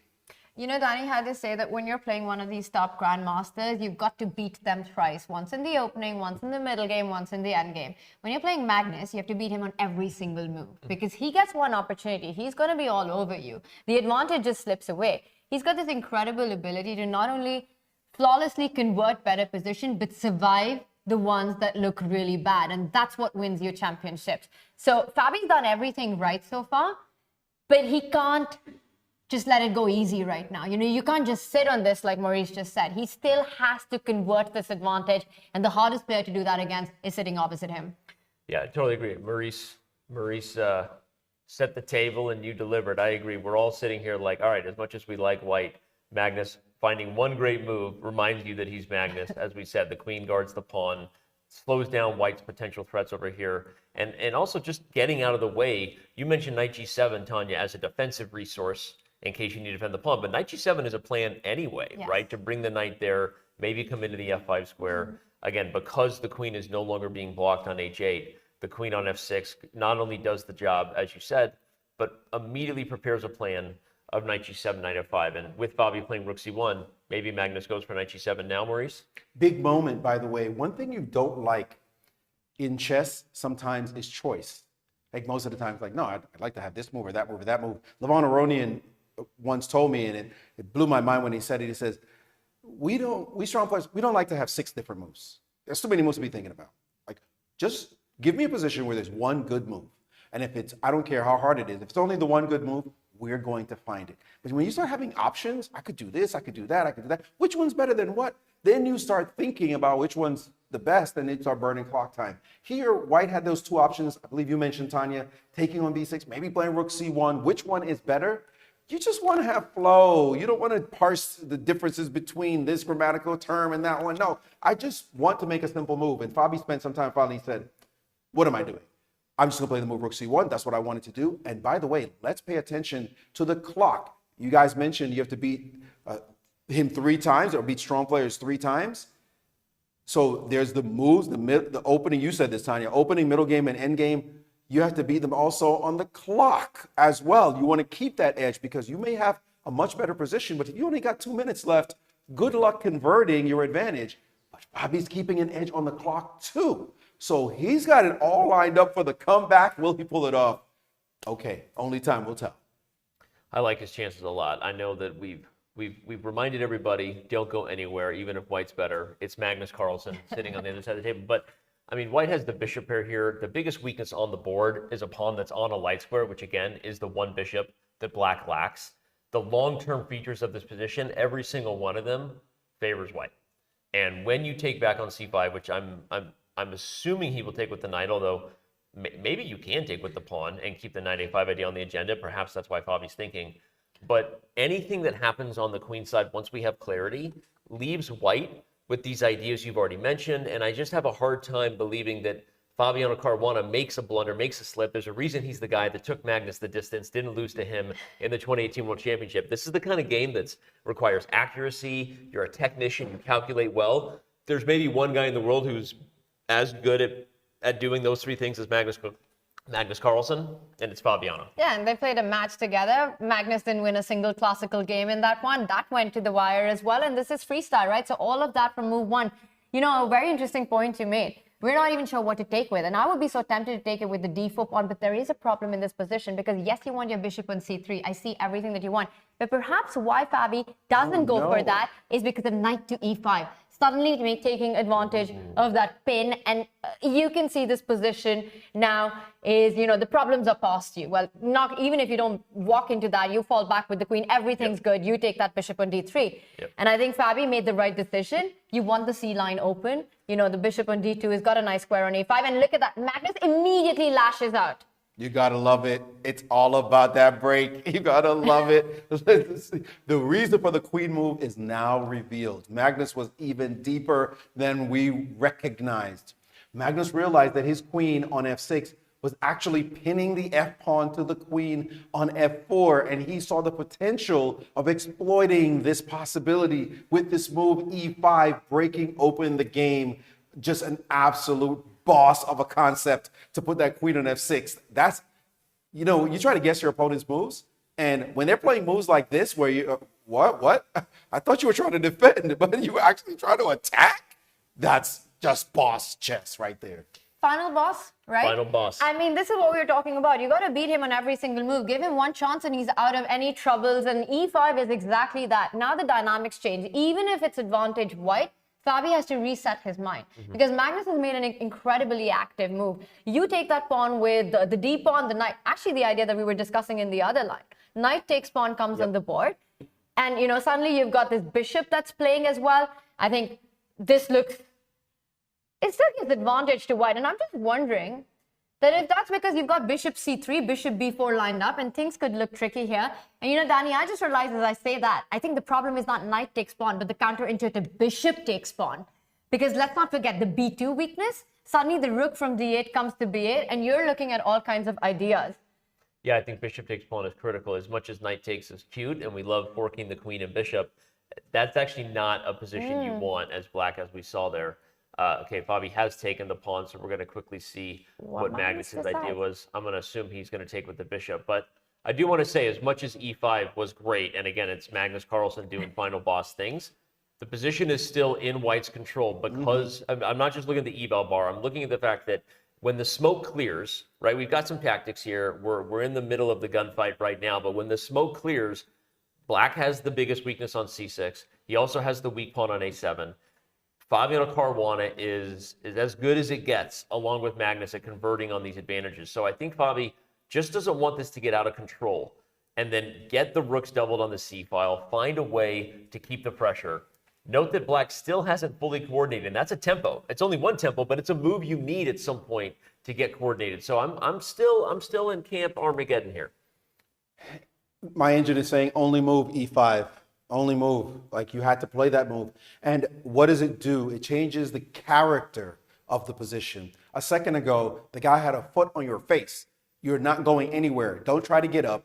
You're just frozen. You can't just sit there and let him pile the pressure on the c6 pawn. So what do? You change the entire character, the nature of the position. You make it go hog wild. If you're not losing right away, then you might as well imbalance the situation and make him think, make him wonder how he's going to keep control. Now, Fabi knows all this stuff. He's not unused to players trying to get out of binds in the position. So it's not as though he's going to scare anyone. Magnus plays e5. Yeah, it might scare us. Like, oh no, I didn't see that tactic and the pin and all that stuff, and I got to consider it. And Fabi says, yeah, that's just the basic idea we 2800s do, and I know Magnus just did it, but I'm not going to be intimidated. So let me just go about my business and continue to convert what I do have, which is an advantage in pawn structure and not so much space anymore, but at least the pawn structure, because he's got the 2 pawn islands versus black's 3. I think it's absolutely essential for Magnus to take it with the bishop, and he does it. He navigates the right trade here, because allowing Fabi to activate that dark squared bishop one move away from either c3 or b4 would have been absolute disaster. You very nicely pointed out, Danny, that for Magnus, he needs that one move to connect the two rooks. He's playing down a rook right now. Rook g8 not doing anything. Meanwhile, the rook from g1 can slide over to c1 and put some real threats on the position. For Magnus, left side is out of the question for the king. You have to eventually get yourself on the king side, you know, swap the rook and the king and get it there. But that's a move away. Right now, the big question is, does Fabi have the time to go on the offense, or is bishop takes pawn too much of a threat? It's a big question, and I think that, you know, you look at rook c2. I would even consider bishop c1, although I hate that because it takes away the square that I want my rook on. But I want to point out bishop c1, as slow as it is, you do still have plans. Ultimately, you can slow jam this position when you're in control of the long-term positional weaknesses. But I want to go to rook gc1 because I was thinking there's no way you could do it. But because you suggested, I was like, wait, can you actually go for this? It's terrifying, and right? Get all in on the idea that things are going to get crazy. The bar doesn't hate it. It doesn't hate it. The wild tactic, though, in the move knight to e5 is still back potential on the board. Wow. Like, what the heck is that about? And there's everything hanging. Yeah, rook takes queen, knight takes queen, king takes bishop, knight takes bishop. What's funny is at the end of this endgame, like rook c7. I mean, what even is what's going on here, right? This is like if Fabiano calculates this. Oh, that's nice. You just go shot castle, a move that we completely forgot about. Oh my God, you castle to defend. And then bishop takes pawn, pawn takes bishop, rook takes pawn, and this is how this will end, folks, in a perpetual. It ain't ending like this. Forget it. No, that's hilarious. Not gonna happen. Hilarious. No, but okay, so that just shows you, for the fans watching, what these players might be thinking about right now, just how absolutely crazy this position is, and that we might be in one of the most critical moments of the game. Because again, it's easy for us as commentators. We have the help of the engine. Don't be surprised if these are the kind of moments where a player makes a move and all of a sudden you see that eval shoot up, because they are calculating this on their own, and this is intense. I want to make a point as we go back just quickly. This moment was highly critical in the game. This exact position. Remember we said you have a choice, and if you have time, you think about that choice. In this position here, what's funny is that the engine, when it first saw this position, thought that rook c1 was the best move. It gave that as like, don't think about it, just play rook c1, even though you have c takes b6. But what happens with engines sometimes is as things start to play out on the board, they learn what should have happened before. And by making a couple of moves after rook c1 and the trade and the e5 break, the engine realizes, oh, wait a minute, after seeing all this and my event horizon gets deeper and deeper, this line is actually too good for white. So I'm going to keep, for black, I mean. So I'm going to keep that data. I'm going to retroactively go back to the moment when you could have played c takes b6, and I'm going to upgrade that move to being the #1 move in the position. It's like a little bit of a cheat. Like, wait a minute, you said it was rook c1, and now you want to change your mind and say it's cb6, and it's like, yeah, I am, because you gave me more data, and the data is that analysis. Right here, c takes b6 would not have allowed this e5 shot. It's rook c1 that allowed it, because now, as we now know, excuse me, let me go back one move, as we now know, it allows for this e5 break to come about. So rook c1 was actually the inferior choice for black, and now the game has exploded along ways that Fabi really didn't want to have happen. He would have rather keep control of this position. I'm going to point out also, by the way, that the engine gives a line that is completely ridiculous. Rook to c2 as the best move against rook to b8, bishop to c1 as the best move. Guys, if we start having to play moves like this, we feel like we lost control of the position. Like, this is not what I wanted to do, is start backing up and defending my b2 pawn, when a second ago it was all about me ripping up this pawn in my sleep. Like, I was just going to take it. And now you have me playing these moves and saying, no, you're still better. Really? I'm not that happy having to play these kind of defensive moves in order to prove any real advantage. What's interesting is it's either that or it's you know, let's bring the house on the C file, right? Because I agree, that's not a thing that feels good to start having to retreat. But this position, especially when we're looking at this line with 95, I mean, that's something that is a mess to calculate. So I do think, again, if Fabi goes for rook c2 or bishop c1 first, as we were saying, white does have these long-term advantages of these weak pawns. So, but the question is, will Fabi calculate and try to go for something more concrete? He's knee-deep in variation town right now. And he needs to take this time, because this is really the moment, right? It's kind of hard when you're playing with white to walk into these ideas. You know, you allow the black rook to go to b8 after bishop c1 or rook c2, and then Magnus gets the time to go short castle and get the other rook into the game as well. And it's not so clear where you're fighting for the advantage. But on the other hand, the only other move that makes sense is this crazy long line that we saw. But that's a straightforward line, right? They always say in chess, you can calculate far ahead as long as it's a linear tree that you're looking at. This idea of rook c1, bishop takes pawn, rook takes pawn, ending in that crazy draw that we just saw, it's just not good enough for Fabi. He needs to keep the what is as messy as possible. We still don't have a move, and Maurice? Yeah, not only don't we have a move, look at the clock times. Yeah. Let's put the clock back on the board, producer. The clock times. Remember when you had a healthy time advantage? Remember you could lean on the clock to say, yeah, I'm beating you on the board and on the clock? Well, that has changed because of that move, e5, that he broke out. He did not control the position enough, and now we're seeing that rook c1, ultra natural. We all would have played rook c1, let's just admit it. That taking on b6 was actually better, and now the game has dramatically changed. If he's got to play moves like bishop c1 or rook c2, all that's just junk in this position. And by the way, I want to point out a spectacular variation that the freakish engine just pointed out. The move bishop c1 is actually not that good because of a weird idea. And I mean weird. The move bishop to d4, exploiting the pieces along this diagonal. What Stunning. is that? If you take, queen takes, and suddenly your rooks are disconnected, and black's the one who's in charge here, even though there might be shots like f5 and craziness. And if you move your rook after bishop to d4 or rook here, the bishop takes on a new diagonal. Thank you very much. I'm eyeballing this pawn. Who has a weakness now? And black is perfectly fine. So suddenly, black has these amazing tactical opportunities. You know, I talk about Hikaru Nakamura like this. I call him Hydra, the mythical monster. You chop one head off and two show up. Magnus is like Hydra squared. Like, what?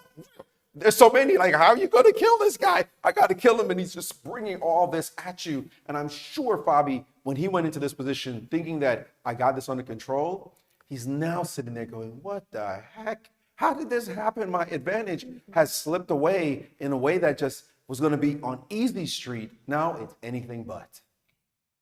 I just want to add that falling into bishop c1 and bishop d4 is so easy. Bishop d4 is such an easy miss in this position. Fabi has three choices, right? Rook c2, bishop c1, or the other rook to c1. You don't like choices either, by the way, we mentioned. And Fabi made a wrong one earlier, right? Taking pawn takes pawn. If he plays bishop c1, bishop d4, and the table's completely turned, we're talking about a potential Magnus advantage then. Look at the tables have turned even further on the heart rate here, which again is just crazy that Magnus Carlsen's heartbeat, if possible, continues to get lower, his stress level, staying with a big smiley face, whatever that emote is. Fabi, not so much. But again, the chess on the board, still okay for him, even though it's critical for sure. He has to find the right continuation here, as Maurice pointed out.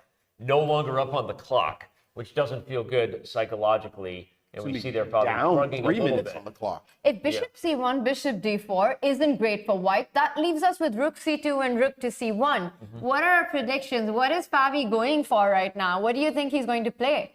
I think rook to c2 will, I mishighlighted there. Rook to c2 I think will be the move he goes for the longer he thinks, because as you're calculating those force variations, you either find something you're happy with, or often you end up settling on a safe move. This is like a human nature thing that happens, and we're gonna watch right now because it's a big moment. Body language leaning a little bit like I'm gonna move. Oh, not yet, but here he comes. You don't want to move. Rook c1 has a forced sequence of moves, right, which seems to be working out in black's favor because of that castle at the end of the variation. That castle's is crazy, by the way. I mean, that's like the move Maurice pointed out, and it's critical because never forget, you can solve your problems in chess 960 in freestyle with just one move.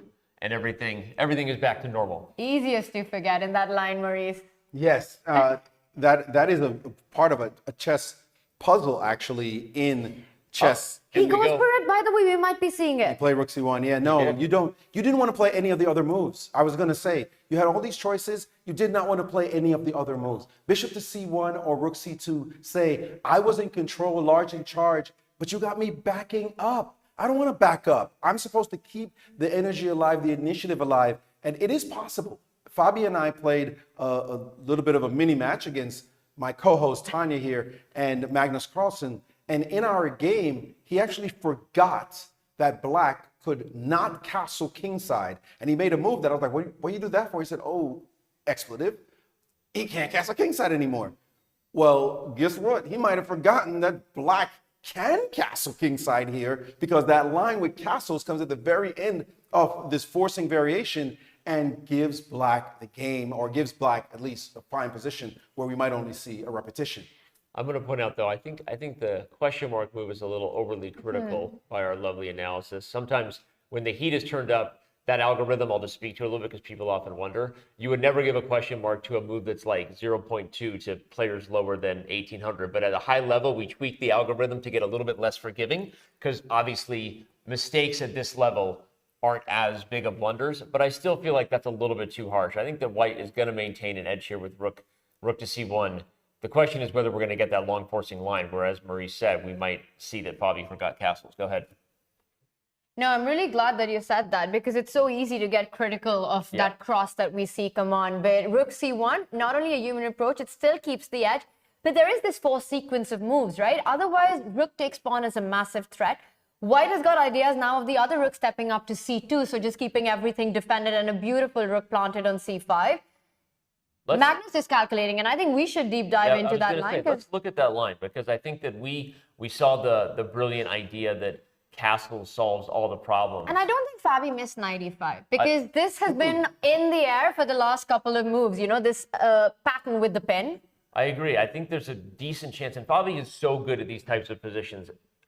Maurice mentioned Hikaru. I remember talking to Hikaru about what does Fabi do better than anybody. He said it's the types of positions where you have a storm and there's one clear line that gets the edge. Fabi tends to handle those positions better than anybody, the ones that really require technical calculation, and that's high praise from a guy like Hikaru. And so I think that probably Fabi has seen this. The question is, does he have something better than rook c7? Because even if you see it, it may not matter if there's nothing better than the line that, as we already pointed out, is solved with castles. So go ahead, Maurice. What do you think? Well, it's not necessarily that anything's better than rook c7, actually. It's the line, is there anything better is there anything after rook c7? So here, you get this position, you get this, you get this, you get this, you get this, you get rook c7, you get funky castles. And here, you realize, okay, I didn't get anything here, but guess what? I still have 2 pawn islands. You have 3. That means something. I have a rook on the 7th at the moment. I have a bishop over your knight. That tends to be an edge, as Bobby Fischer often showed. And maybe I just play rook a6. You do have that pawn sitting there. And what are you doing? You're not exactly hitting anything in my camp. Yes, you can play this move. I can play here. And now this is the real line to look at. After knight here, this pawn is potentially hanging. And the engine gives the wild e4 as a move, preparing after takes to put the bishop on c4. And I think if we all look at this one now, we're like, I'm kind of liking white. All of a sudden, rook g6 check is a threat, in addition to bishop takes on f7. And suddenly, the game is back in business. So it doesn't mean just because you put your foot up, you let your foot off the gas and gave your opponent an opportunity that maybe you should have done something more accurate or whatever. I don't want to listen to you. You can still be practical. You can still keep whatever flow. And this is a position to play. Will Magnus be able to defend it? It's Magnus, so odds are pretty decent. But Fabi still has some chances here. Let's not just throw out the position entirely. No, it's Magnus, it's an endgame. So he's always going to have a chance to defend it and even maybe sometimes turn it around. But it's the kind of position, you know, if the take does happen, Tani. I'd like to get your take on this position, Tanya, if you don't mind. I already told you, after all that take, it looks pretty good to me. Yeah. For white still, as Maurice was talking about. But Danny, I think the point is that the end that we saw in all of that, it looks like a game for 2 results, right? Mm-hmm. With the rook activity that Fabi is going to end up with all the threats that you pointed out, and the fact that Magnus hasn't gone into this forcing sequence of moves, because rook c8 is not a happy move to make. That's not a move that you want to play. There might even be immediate tactics on the board, but even if there are not, it's not what he's looking at. He's trying to evaluate what happens at the very end of that line. Yep. No, I agree. I'm just going to show he's not happy with it. Rook to c8. we just play rook to c2 maybe. Maybe there's better moves, but I This is good enough. just the simplest thing to point out yes. that we no longer we're dealing with the dysfunction of our rook not being in the game, of those weird tactics of bishop d4. So even if there's something better, I agree. Magnus does not want to play this move. So he is deep in this variation, trying to see whether he believes there's enough to hold on to this endgame. But you said it, Maurice nodded along over there. I agree. This is a 2-result position, and in chess terms, for those tuning in, that means only white can win. White can win. Maybe it's a draw, but there's no way black is winning. So Magnus is not going to be happy going for a line like this. I point out that it was Tanya who said it was a 2-result position, and I think she's absolutely right to bring the term up right at this moment. If you have, I might draw. It might be a draw, but I've got like 30% chance of winning. You have 0. Well, let's go down that line. Let's see what it looks like. Magnus wins those even when it's like 50-50 looking, or 51-49, and he wins those games. So if Fabi can get a position like this one on the screen and says, you're not playing for a win, guess who is? Then we've got what you want. And Magnus does not want to put that on the board. He knows how to win those like anybody. And I'll just make this second and final point. Magnus didn't go into this position to get some wimpy endgame where he's defending.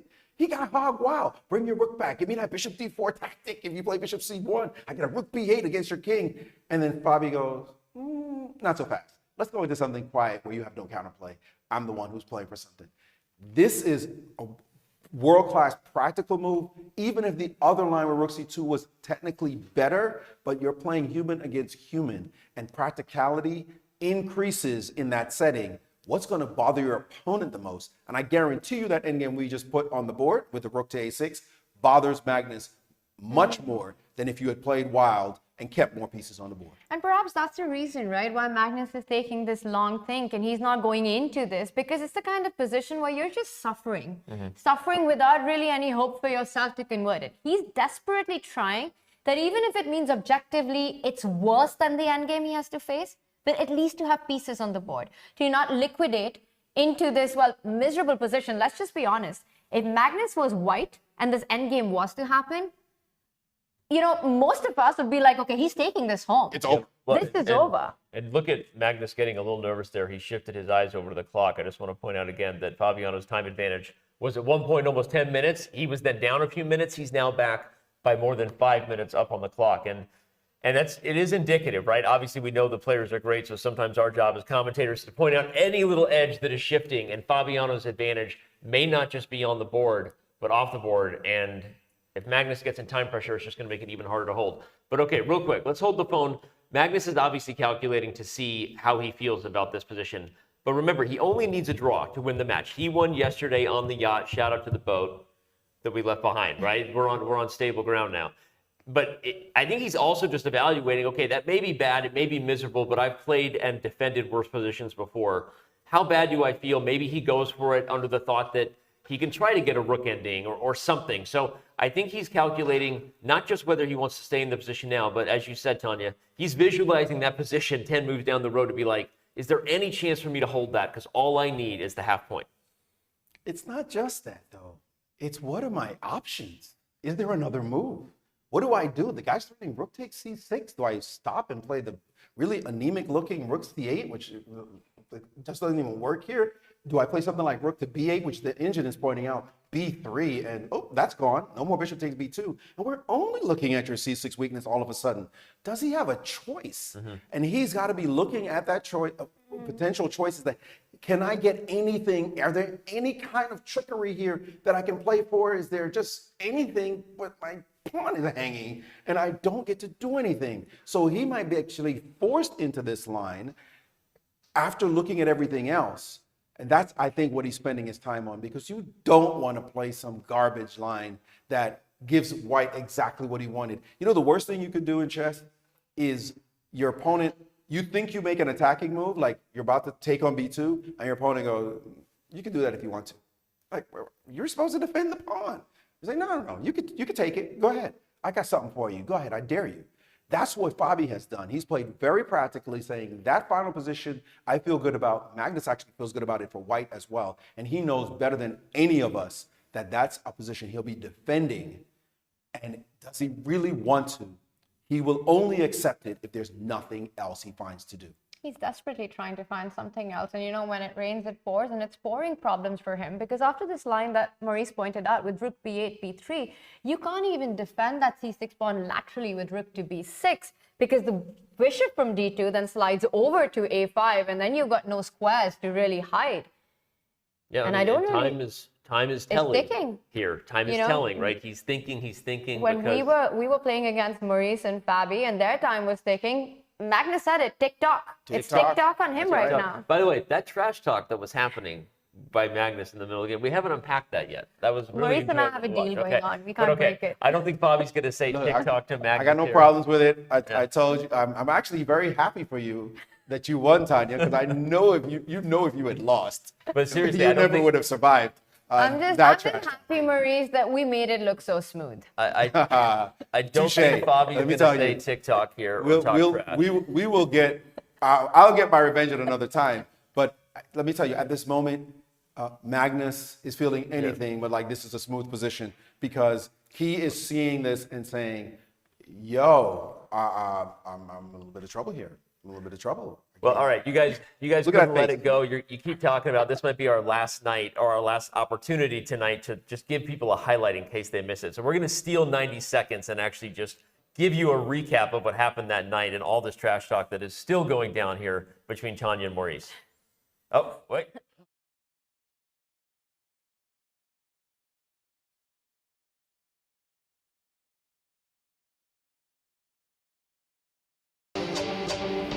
More chess like you've never seen before. That was a great night, and we're getting some great action just as we left. Moves on the board. Maurice and I will continue our trash talking later, but right now, this is what we were looking at, Danny. And I think we're going to reach that endgame, because knight e5 forces the trades of the queen. It's a fork on c6 and f3. Why is Fabi taking time? Is there an alternative that we're missing to rook takes queen? I don't know, but you're right that right as we threw to that recap, the moves did start coming in. Although, fortunately for the viewers, this is exactly what we've been now talking about for almost 20 minutes. And so we anticipated this would happen. The question is, as Tanya's asking, other than rook takes f6, is there anything else? The only other forcing move, which, by the way, it has to be a forcing move because your queen and rook are being forked right now. That's why you have to capture, is bishop to b4 check. Right. And what's funny about that move is that it does at least take away black's right to castle. And if we just go down the same forcing line of takes and takes, now your bishop isn't hanging. And there's a question. But the rook is. What? The rook is. But the rook is. So what's the move? Is it rook here to defend? The bishop on b2. I think this actually helps black a lot. This check would solve a lot of Magnus's problems. I agree now. So I think that the answer is maybe Fabi's just double checking variations, because this check doesn't seem to do anything but help black. Rook takes f6 is likely the move we're going to see. And will Fabiano have enough to win and force this thing into Armageddon? There is a line in that bishop b4 check that he's not going to go for. But it is possible. It is theoretically possible anyway for him to play the line. And again, you don't want to have choices. It's annoying when you have a choice and he's looking at it, because it does exist. This move, bishop to b4 check, king moves, rook takes on f6. And now after knight takes, as you mentioned, the rook's hanging, you can clean up the trash there and then take here. You have two bishops. Oh, sorry, before taking on b2, it's better to throw in this check and force the king to move and now take on b2. And you still have the two bishops. I'm down in exchange for a pawn, but there's some weakness here, but the two bishops isn't enough. And you're going to evaluate and eventually say, this is not better than the other line that I could play for with rook a6. Before you change the position, just want to point out a little mating threatened after king b2. Rookie, oh, there's king f6. I was looking at the same thing. I was also trying to fantasize whether I could trap the knight over there with bishop e2, but once it gets to h2, it gets back. So the eval bar is always right. That's why it's evil. Black would have been fine there, as Maurice pointed out, and I think he doesn't want it. So indeed, Fabi, whether he calculated the variations we just showed or not, either way, he's going for the initial lines that we've now been analyzing, and the move king takes b2 will likely be next. Because the rook's hanging, the bishop's hanging. Yeah, unless you're going back for bishop b4 check, which by the way you could still do, but it's the same problem. So I think we're going to get king takes b2 to have it on the analysis board here while we wait for Fabi. Only move. Knight takes d2. And again, rook c7. You could also play rook a6 first. We could just point that out. It is possible. But rook c7 is screaming to be played. You know, It's really the move It is you good, want but to then make. we scream about the rules of freestyle and black castles and solves the problem. So I think you could do both. I think you could play rook a6. No, actually, rook a6 is a bad move because No? Okay, let's show why. there's a check. If you take and you play rook a6 now, your king loses the choice that it had a second ago. The king wants to go to the center of the board. If you put your king on c3 now, you block your rook from c1 from being active. So you simply lose a tempo in this line versus the other line. So here, actually now the engine is saying it's for even another purpose, to move rook to e8 because you're not hitting with tempo. Okay, my engine's being really fickle and saying your move is possible. The more it thinks, the more it says it's okay, I guess. That rook a6 is a move. It's not as good as rook c7, but that rook a6 is a move. And so scratch everything I just said. I'm going to be surprised if we see rook a6 on the board. I just want to say, Danny, 10 out of 10 times, you play rook c7 in this position. 100%. And then you think. 100%. I was just pointing out that Fabi is in control. We've established it's going to be a 2-result game. But will it be enough? We're going to find out. This is the big question. He has to win. Remember, everybody, Magnus is up a game in the match. So it's win or go home, literally, for Fabi in Singapore here. But in this position, only king takes b2 should be played, right? It's only... I don't think he's calculating. Is he calculating the next move? I would think that he's looking ahead right now because I really don't see an alternative. He looks a bit stressed, no? Something's up. Did you see that? Something's up. King takes b2. King takes b2. What's the biggie? He said something to himself there. Yeah, and he just shut his eyes for a few moments. It was as if he's trying to get some clarity. And you're right, Maurice. You know, yes, even if you're looking ahead, the obvious move, you make that first. And let Magnus think, let Magnus decide. But he keeps thinking. Something's bugging him. Is it rook b8 check now without taking the bishop? It doesn't seem right. But then you just go king c2 and bishop c3. c2 and you're set. So that's not it. So what? The only other way is bishop b4 check, which I really hope he does not play. Yeah. But again, sometimes you're too good for yourself. Like you're just too good.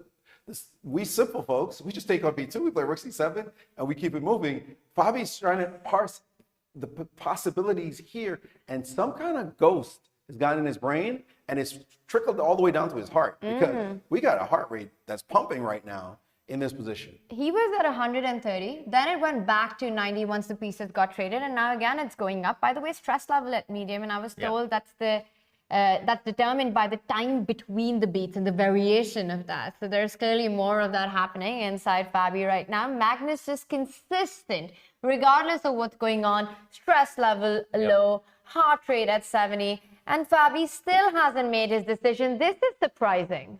Yeah, the time on the clock is now back to even. Remember, Fabi was up by almost 6 or almost 7 minutes there at one point. Fabi had 24, Magnus got down to 17. So the heart rate's going up and the clock is going down, and that's a bad sign. Why this moment? What is he thinking about?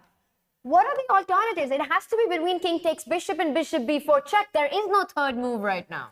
Yeah, again, these guys manage their time usually well. They're trying to think ahead and use the clock as a weapon, but this is just not great clock management when the choices seem to be very, very limited, and probably you can't solve all your problems, so you might as well make a move. Is it possible?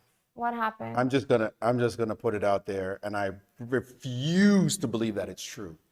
Is it possible that he forgot about castles? That is totally possible. That we are taking it for granted that he sees castles and rook a6, and we're just going down that line because we see castles and rook a6. We know, the three of us have been reminding each other that castles is playable. Is it possible that he had actually thought that castles was not playable, and now it's dawned on him like, oh, wait a minute, dude can still castle, and if he does, I don't have the completely crushing position that I thought I did. I'm just hoping that's not what happened, but it's such a compelling explanation for why he hasn't taken on b2 already. Because now he wants to play bishop b4 like he did in the game yesterday where he played queen h4 and stopped castling. Remember that? It was a bad moment. Now he might think, let me play bishop b4 and go into some exchange down position. Just take on b2, Fabi. Come on. Like, even if you forget about castles, you still got something in the position.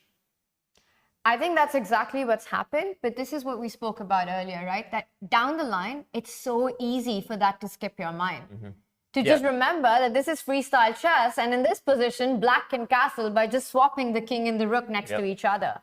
No, I mean, it's a good point, because again, there's no way Fabiano doesn't realize black can't castle or can castle here, but this line started all the way back here, right? And this is possible that when he entered this line several moves earlier, that at that point, he was taking for granted the rules of freestyle and or just forgot. And so now that he's arrived here, the clock management explains it. By the way, speaking of clock management, he's now down 2 minutes. He was up 6 minutes just a moment ago. And so this is a big turnaround. You see his eyes right there. He just peeked over at the clock. He knows he needs to speed up, but he's got to be nervous. But this is uncharacteristics of these top guys, right? Because we've seen them so many times handle these situations. When something unexpected happens, they have this ability to just pull themselves back and get a grip of everything. Yes, you see short castle is possible, but you also don't have an option here. You don't have an option. You got to move. And so you play bishop b4, you're only helping Magnus right now. Putting his king in a better square, connecting the rooks.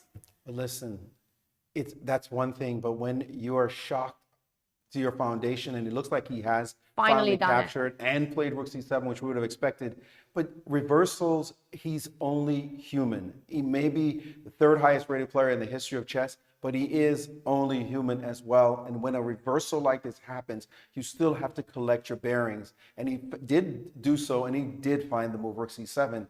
But if he had forgotten about it, and suddenly we're sitting here going up, but he's going, are you kidding me? I was crushing the guy.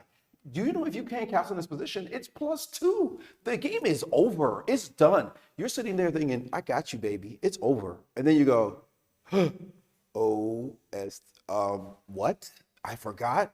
This is not +2 anymore. Do I have an advantage? What did I do? Should I have gone into this line? Your heart rate starts to go up. Now you got to reset.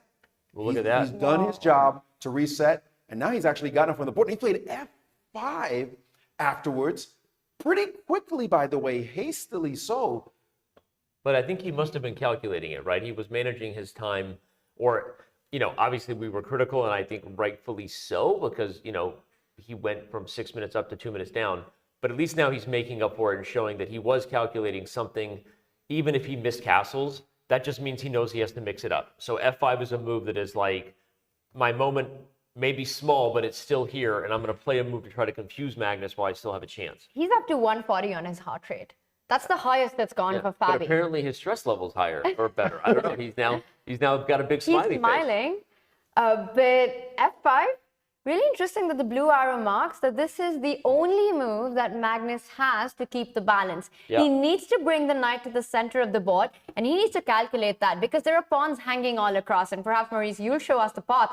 But knight e4 is really the only way for Magnus ahead. Yeah. Otherwise, Fabi will be up with a massive advantage. You don't want to break your pawn structure, pawn formation on the king side. Not only that, I want to show that knight e4 is the move we have the luxury of seeing with the engine helpful blue arrow and seeing the eval bar. But look at the line. It requires you to go for an endgame where you're entering a rook ending that you're down. King g7. You need to see that move. This is okay. Magnus Carlsen does things like this all the time, right? But this is not a thing that's that exciting to go for in a rook ending. I mean, you're having to calculate whether you can hold this. Yeah. You're having to visualize. Do you think you have a defensive setup? A7 is hanging. This is not an easy position to go for, and I want to point that out because I think depending on what's about to happen and the drama we're going to have on the board, it might be, oh my God, this is the moment where Magnus blundered, whatever. But this is objectively a very difficult spot that Fabiano just put him in. Okay, 100% you're right. 100% you're right. 100% it won't matter. He's going for that rook ending. 100%. He's got nothing else to do, and that's what top players do. When you have an advantage against them, you think you have a mate? No, you have a rook ending coming. That's what's coming. Yeah. They're gonna flip that mating attack that you got, change it around so that you have to show your technique. And Magnus is in that Levant Aronian situation. What else are you gonna do? You have to go for this. There's nothing else. You're being blasted. And Fabi played this move at F5, looking for initiative, looking for energy, because he thought he was winning back, but when castles wasn't possible. At least that's what we're guessing. We could be completely wrong. It's happened before that we were wrong, but we want to talk about those times. But this right now, yes, It is definitely the case that he's trying to keep a massive advantage. And there was 100% he was going to play knight e4. No question about it. 100% he sees king g7. No question about it. He's going into the rook ending because, as one grandmaster famously said, I believe he doesn't. Wait a second. Maurice, he doesn't play king g7. He's given a check. Given a check, but he's going to give away the f-pawn. That's what he's doing. He's going to give away same the f-pawn. idea, I guess. The f-pawn's not going anywhere, and he's going to get his counterplay in the ending where all rook endings are drawn. Now, of course, that's not true, but it's said somewhat tongue-in-cheek. It's very difficult to convert rook endings, and this one does look difficult because white has weaknesses too. What's funny is obviously the computer went for the king g7 line, and I was admittedly, remember, I was just sort of displaying the idea to kind of highlight how critical the moment was. But now that rook d2 is on the board, it's almost a Magnus move improving on an engine. I'm like, was that actually a better variation of getting the same idea? Because just to show everybody, if you come up to c3, this rook's going to check on d3 and just take e3, because as we said, black is already ready to give up that f7 pawn. So this might be the fastest path to a draw. And does anybody get excited about playing the move king to b1? Like, no. So again, I was showing king g7 as a critical point. But the truth is, Magnus may have just improved on that initially thought to be best engine line with this little intermezzo check here. And how quickly did he just make that move? You know, it's amazing how he finds these resources. Now, I want to come back to that point of f5, right? It looked really dangerous when Fabi played it, and he rushed through it, which means that he was actually calculating when he was spending all that time before he took that bishop on b2, and perhaps he just rushed through it a bit too quickly. Yeah. Because it looks like once the knight and bishop, the biggest imbalance in the position, the minors, are off the board, and you don't have a direct way to advantage, you've liquidated the position too much. Yeah. That is exactly well, remember right. though, I want to highlight, and then I'll throw it back to Maurice, because Maurice was the one who first showed this idea. It was easy for us to see rook a6, but remember how tricky that line was? Maybe he didn't see this e4 idea, Maurice, because remember, the whole thing works based on the point that white has e4 and then bishop c4. You know what I mean? That's a tricky thing to see. And I think it's quite possible that, yes, he rushed through it, probably mismanaged when he should have been thinking.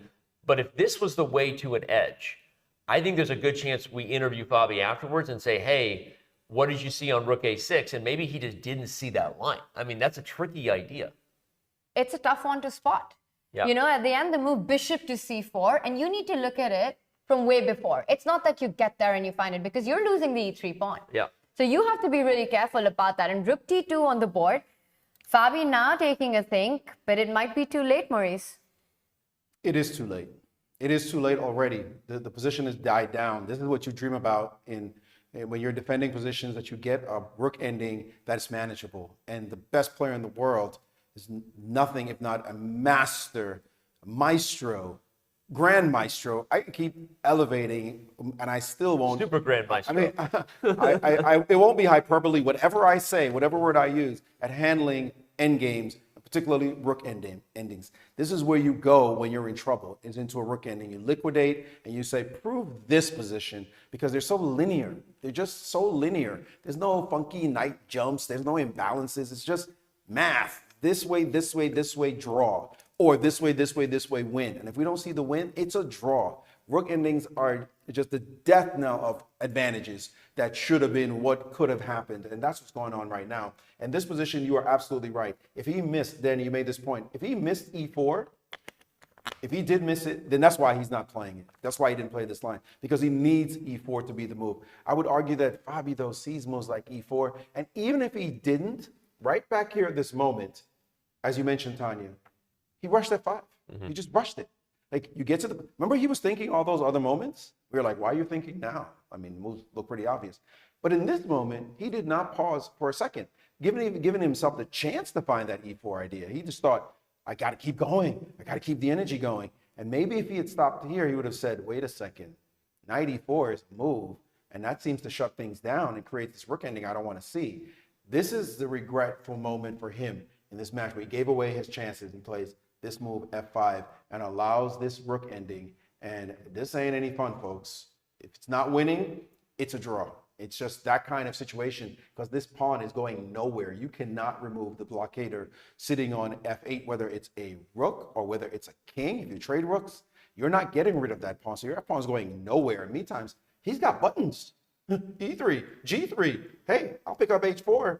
What are you doing? This is just nothing. I'm going to call it now. Magnus is winning this match. It doesn't even matter where the king goes. You just keep pursuing these weaknesses that white has. It looks really scary that the white pawn has gone all the way to the 7th rank, but that's exactly where it stops. Yeah. And there's nothing to improve from there. You know, you get that pawn to F7 and you're never dislocating that rook from F8. Yep. You just can't get rid of it. And Fabi, he realizes it now. As painful as it is to also call the match, I'm going to agree with Maurice and just say that, you know, every game has a story, and okay, we can see the story of the game according to the data. Fabi had an advantage there. The eval bar below us down to equal. And I wonder whether you both would agree with me or not. It feels like the story of the game was Fabi knew he had an edge, but if we're right that he missed castles, what that does to you a little bit emotionally, then you mismanage the clock. Then you get the critical position and you're likely to rush forward in that practical way Maurice said, where you feel like you got to keep the energy up. And again, obviously, we're commentators. We're not actually the players here. We don't know what's in their head. But I think it's fair to unpack that if we're right that Fabi missed castles, then everything else that cascaded from there, the time mismanagement, that was probably correlated because you had to stop and find that E4 idea that Maurice said. Dude is human. Dude is human too. You miss a move. The game is complicated. And this, by the way, I just want to say to folks out there, I always repeat this over and over. Actually, I said that today about 4 times to my student that I was giving a lesson to. Chess is hard. Yeah. Chess is hard. Don't beat yourself up when you lose a game, but anything happens. Learn how to just let it go and move on. I'm saying that to you too, Tanya Sachdev.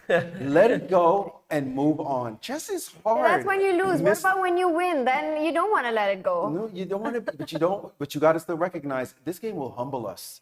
This game will humble us. It'll prove to us that we don't know that much. And even great players, the greatest of the great players, the 3rd best in the world, the 3rd best in history, even the great Magnus Carlsen gets in trouble and sometimes loses as well. The game is hard. Give yourself some grace when you make mistakes, even in positions that you thought were completely winning. And for Fabi, he had a fantastic opportunity here on more than one occasion to get that advantage, keep that advantage. But even a great player like that, as you see him now, realizing, regretting his choice, even he makes these kinds of mistakes. And now a chance to win the match and take down Magnus and go to the Armageddon and win 60,000 and have bragging rights for so long. He's got to concede that it's not going to happen. Yeah, that slipped away, all of that. And credit to Fabi, you know, at the start of the game, he found some absolutely brilliant ideas, coming back with the bishop to move F4, really putting pressure on Magnus. And he comes back with the king to C1, hitting that rook.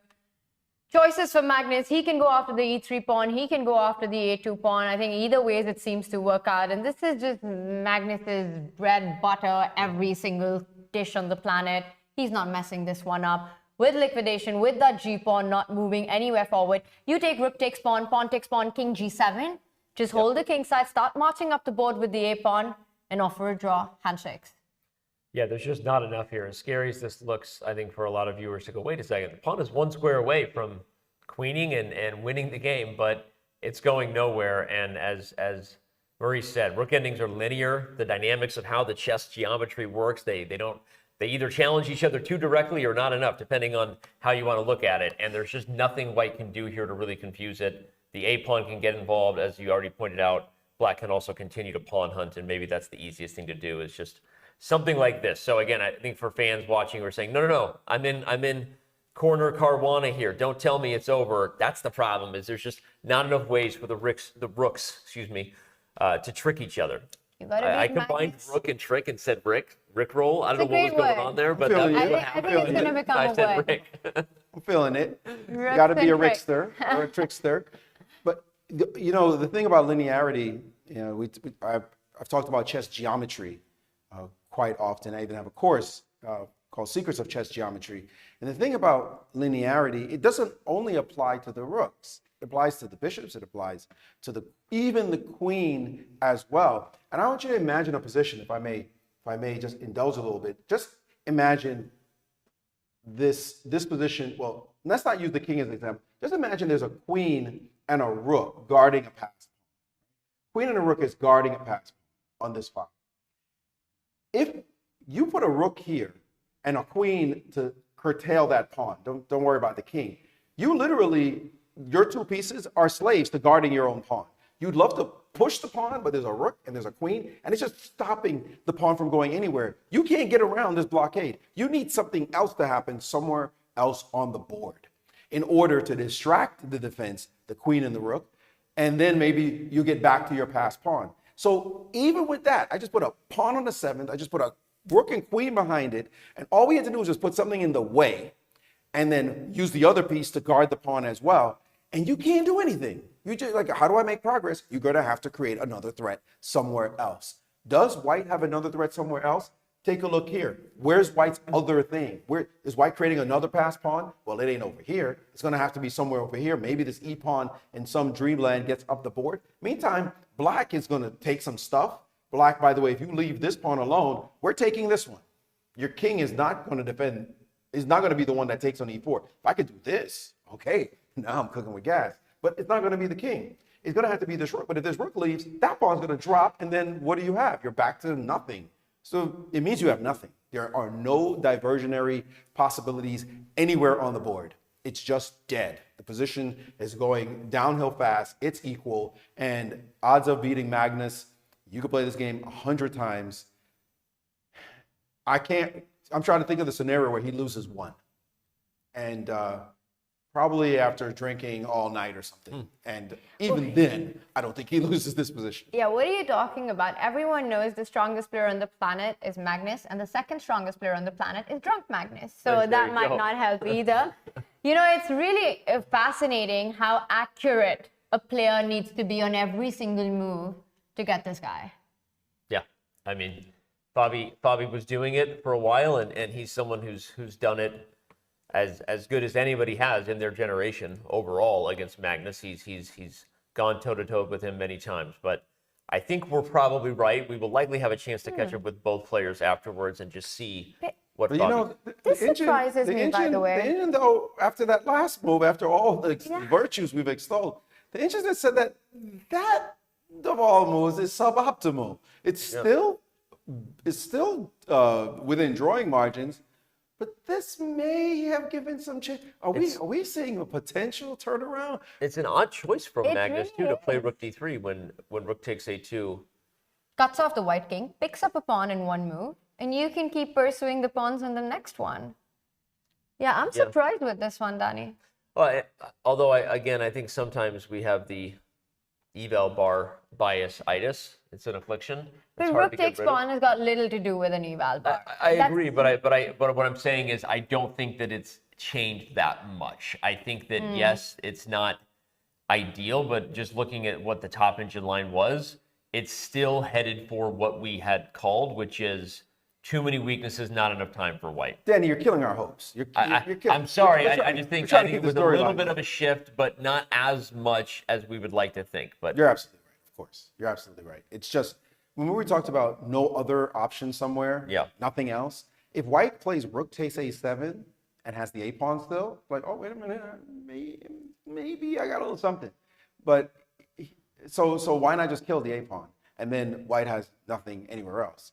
Magnus is willing to let the a pawn stay on the board and say, well, it's not going to be enough, folks. Don't worry about it. I got this under control. So we're going to have to trust him that he's right. And I think you're right as well. It's just not that much. There's a funny idea I want to show. I wonder if Magnus saw this. So one of the things about this is that if white ever takes the a7 pawn, do you just have more than that? You have a win. You have a trap. The white king is looking very, very vulnerable right now. It's got none of the rook defenses. And what is it? Is it just check? Where is it? I played this for a draw. I don't know what the computer thinks, but I thought he's setting a trap. He played this move rook to d3 because it's actually the fastest way to perpetual. But the rook's hanging. There's the rook hanging on f6. So. Ah, okay, so that's why you're winning. You just take the rook. Yeah. Okay, so Magnus set. I think your point was before taking pawn takes pawn, you wanted to take on a7, Danny. That's the line you want to show. Yeah. Okay, if you take the pawn here, I think he's setting a trap for an instant draw because the king is just trapped. That's right. And it's a perpetual. Okay, so sorry. I got distracted with the eval bar because they actually played too fast for me g takes f7, king g7 is already on the board. But a funny little idea with rook d3 that maybe he was setting a perpetual trap. I think so, because you can't go back with your king in the first rank because there would have been checkmate then. Yeah. So that would have ended the game on the spot. So not allowing that a passer for white with the move rook d3. Yes. By the way, the eval, the engine has funny metrics, and since we do have Mr. Chess.com himself, you can talk about it. The move king g7, nobody would ever give an exclamation mark.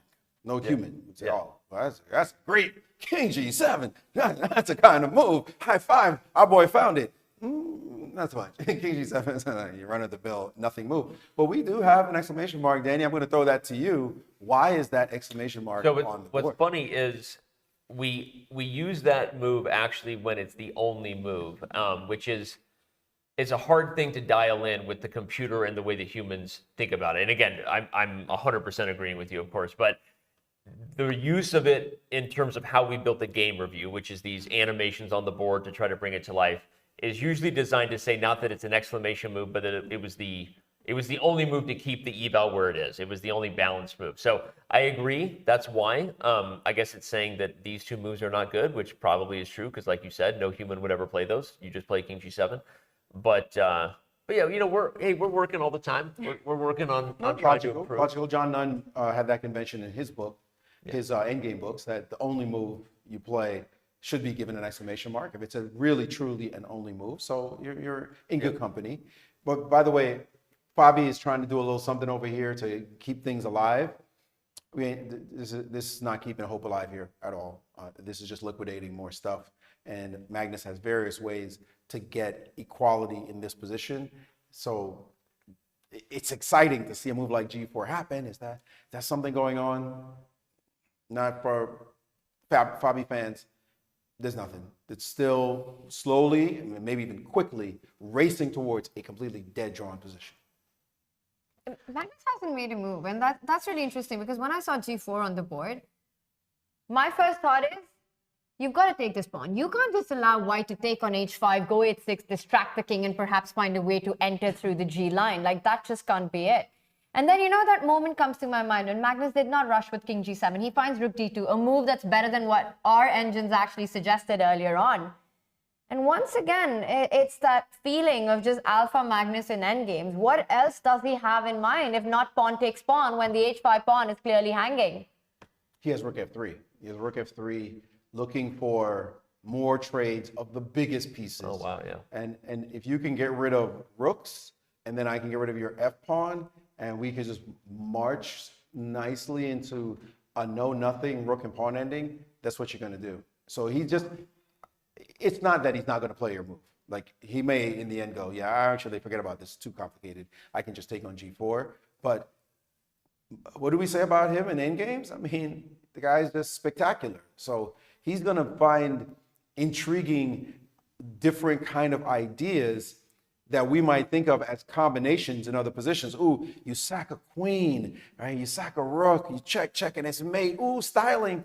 He's going to do stuff like that in endgames where he just makes a move. You go, what's that? Wait a minute. Oh, wait. Oh, we're only finding out why that's good 10 moves from now. He's got that kind of nuanced feel in endgames, and he relishes them.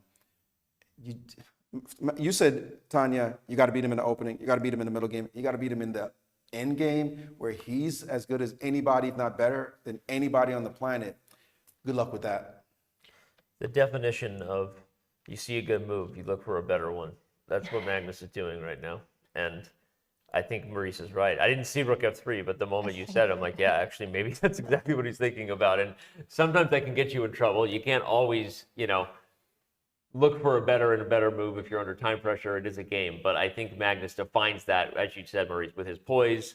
Okay, he does end up going for the most logical move, but he probably calculated rook f3 enough before deciding that this is the simplest and maybe safest path.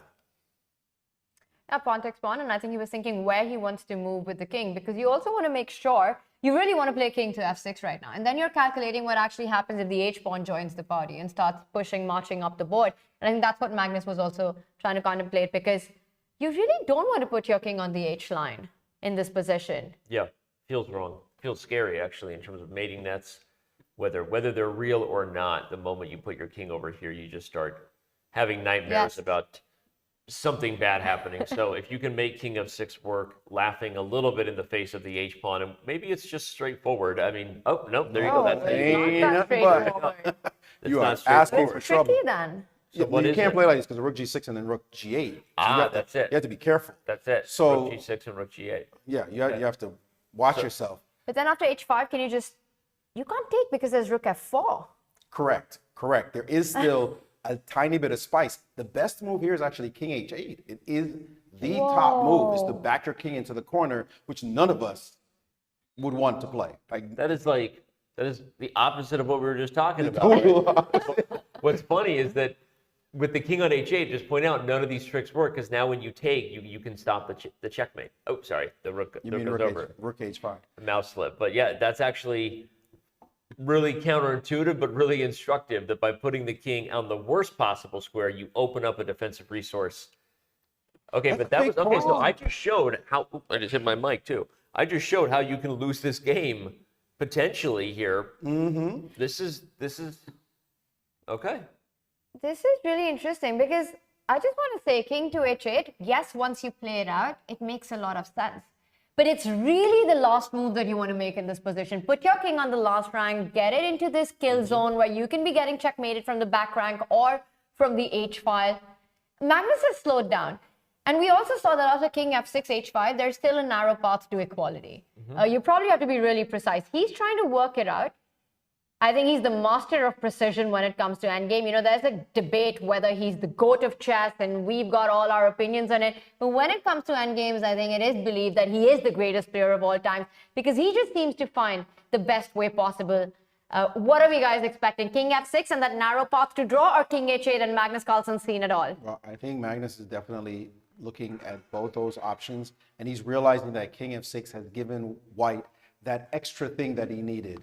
Remember we talked about that? What I said was, yes, you have the f-pawn, but because of the linearity of endgames, it's not enough. You need something else. You need another type of distraction. And that's what the h-pawn has become, that additional type of distraction that you can't control so easily. As soon as you try to play rook h3 to slow it down, suddenly rook g6 from g8 appears on the board and you're dead lost. So Magnus has allowed, and Fabi has concocted, give Fabi credit, by the way, he has concocted the exact additional distraction he needs to give his f-pawn some force. Now, king h8, okay, your h-pawn's going nowhere, sorry. Let's drop the whole discussion. But you have to play king h8. You have to actually recognize, I've got to curtail that bad boy, and I've got to curtail it quickly, and maybe right now. Now, it doesn't mean that king f6 is absolutely losing, but you give your opponent a little bit additional chances if you play it. So Magnus is deep in his bag right now trying to think about it, and he's now gone under Fabi in time when he had a lead on the clock. So once again, folks, chess is hard. This is hard. You got the greatest player of this generation. You can say GOAT of all time. Nobody can really define that, but we know we can define of this generation, and he himself is looking at this position and going, oh, I'm a specialist at these things, and I'm finding it difficult to decide. And that is really between these two moves, right? Because king h7 runs into rook c5. You already showed that. There is no idea of the rook coming to defend the king on the h line. King h6 runs into rook g8. So both the moves lose on the spot. Process of elimination. King h8 is not a move, it's not a hand move. It's the move that your hand is fighting against. It's really not what you want to make unless you sit down, calculate, and realize that it holds everything. But what your heart really wants to do right now is play king f6 and find a way forward. And that's why Magnus is taking his time. He's trying to make king f6 work. He's calculating deeply. I'm calculating whether he got his heart rate monitor in the right position, because it had his heart rate still so low that I was about to call BS on that. I'm like, is he really that calm underneath when we've seen him stress? We've seen him head his hand. I'm obviously it's super fun to talk about, but I do know that when you wear those things, you got to get in the right spot, because I'm like, is he really just that calm right now? It's actually the highest we've seen. He's been in the 70s, okay, so it's at least shot up over 80 per moment. He's just the next level, you know, whatever it is. The guy doesn't get rattled. But I agree with you, Tanya. I think he's trying to make king f6 work because king h8 is just such a hard thing to commit to, but Magnus has found moves like that before, and he might again. And he decides that it's king to king f6. And king f6 has a technical ending right in its sights. So king f6 is being considered a bad move by the engine because it says that king h8 is actually more accurate. But what Magnus is seeing is that he has this technical known ending that could be played. If rook takes on e4, takes, he's going down literally 2 pawns after rook a4. That's 2. But this a and h pawn is known to be drawn. And I mean, not all of them are known to be drawn, but this one is. And so this is a position that he can play, bring his king over on this side, and look to make an equal position. But will he actually get this? Will Fabi, who knows it as well, try to keep the position busy and give himself other options? Magnus is, let's get clear, he's a little bit walking a tightrope, just a little bit, in this position. It's the tightest rope. It's the only move in the position. Everything else loses for Magnus right now. He has to play rook f3 and he finds it. He found it. And I took a deep breath right there because I was like, technical. are we about to see a blunder? No, it's technical. I mean, he's not going to play rook h3. He's found, this is what he was looking at, and he's looking for that technical ending. Chess is a combination between technique and practicality. You can study all the endgame books you want and not be a great practical player, but you can also study generalized practical principles and not know specifically this sucker we're walking into is a draw, and I know it's a draw.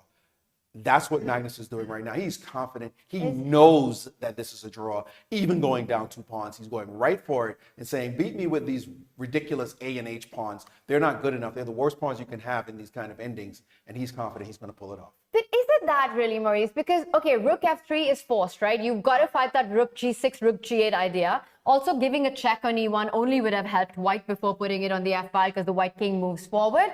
Do you think he's as confident as we all believe him to be? Or is it just something that he has to play right now? I mean, it could be both, right? And Maurice has said that's what the great players want. They want only moves in many cases, even if they're difficult to find. Obviously here, I think the engine accurately gives it the exclamation point because as you said, Tanya, whether he's deep in his own table base in his mind and knows this is a draw because he's that good, or whether it's just a move. I agree, we don't know, but I think he had to find this move. I want to point out that the clock situation has turned around. Again, Fabiano was down on the clock. At one point, we had 12 minutes to 6 minutes. Yeah. We now have 6 to 5. And again, these are human beings playing chess without the help of commentators, despite the fact that we're not close to their level and the engine eval bar.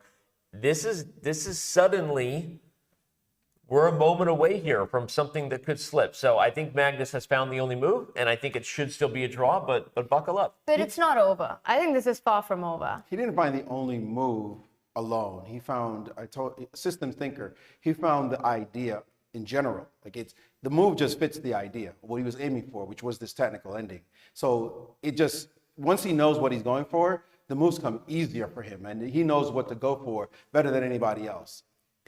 All of them know the kind of direction they want to go in and what to go for, but Magnus just knows it all, which is like a matter of course. And so that's why he just went for this. And we're seeing the endgame play itself out. Rook takes. We will see the trade. We will see Fabi be up 2 pawns. And we will, but I feel that we'll see Magnus draw that position quite confidently because he's going to lose the A pawn, or not just, the H pawn, and not be able to make any progress if he keeps it. And what I mean by that is, in this line here, takes, rook to A4, king to G8, and now take. And now he can play rook f5. And what are you doing with this pawn? If you push it, you're going to eventually lose it. You can't play this move, by the way, because after king moves, it looks like, ooh, I've done all I need to do on this side. And as soon as you start bringing your king up, I'm going to play a random move, and I can start playing for chicks. And what happened? You can't take the piece. It's a draw. So this h pawn can hit h7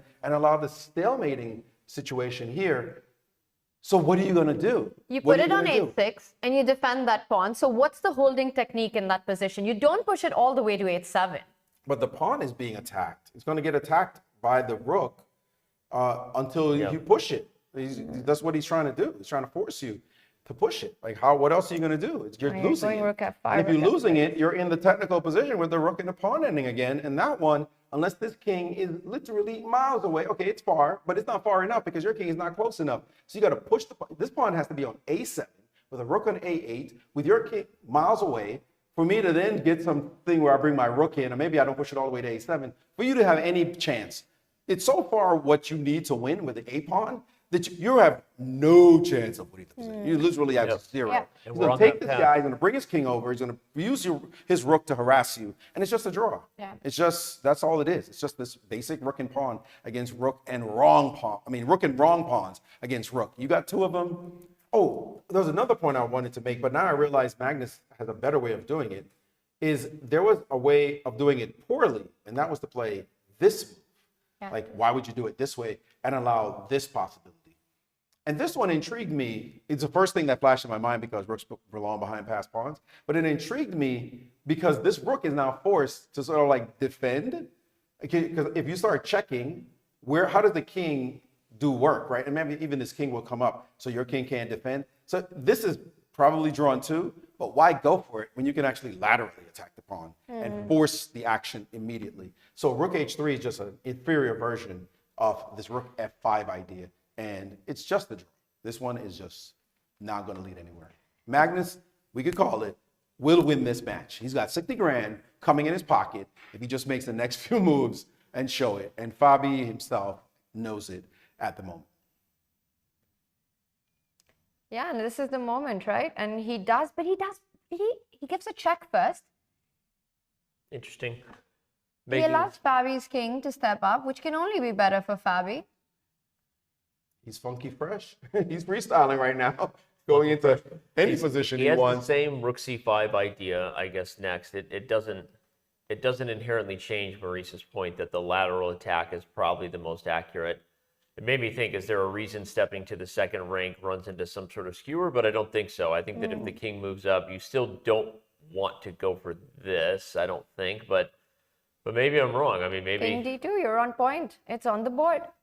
Okay, it's going to happen. Weird. What does Magnus want with this That's check? a little weird to me. What's funny is that it's still the same. Yes, but that idea of having the lateral attack on h5, the horizontal attack just makes so much more sense than putting it behind the pawn. And he can still go rook c5. Has anything changed here? No, he could. It is funny because now that Maurice mentioned it, I'm like fascinated in my brain about the fact that when you get this position, just to show it, like, it's actually still just a draw because the rook is frozen to both pawns and the king is going to sit. But look, Magnus has gone for a passive defense. Anti-Dvoretsky school puts the rook on c7 to guard the pawn. I am shocked at this choice. I mean, the other line just was drawn, but he's seen another line that he says, this is also drawn. So it just goes to show that all rookie things are drawn. There's just different ways to do it. I assume that he was going to play the one that's just so technically nothing, but he's just like, yeah, this is technically nothing too, folks. It may be passive. It may seem like it's going to get some chances, but you ain't winning this either. Yeah, and I think this is all about getting the rook to check the king now. And I think we can show that with arrows or something, Danny, that the white king marches up to d6. All black needs to do is put that rook on f7. And then whenever the king goes across, you start checking the king laterally and driving it back again. Right now, first, Fabi wants to get this pawn to a5 before putting the king up. But to that point, I'm surprised as well because it felt like Magnus had a direct path and an immediate path to draw, right? Forcing that white pawn to h7. Actually, your point is even better than what you said. When you talk about the king coming up the board, the rook on f7.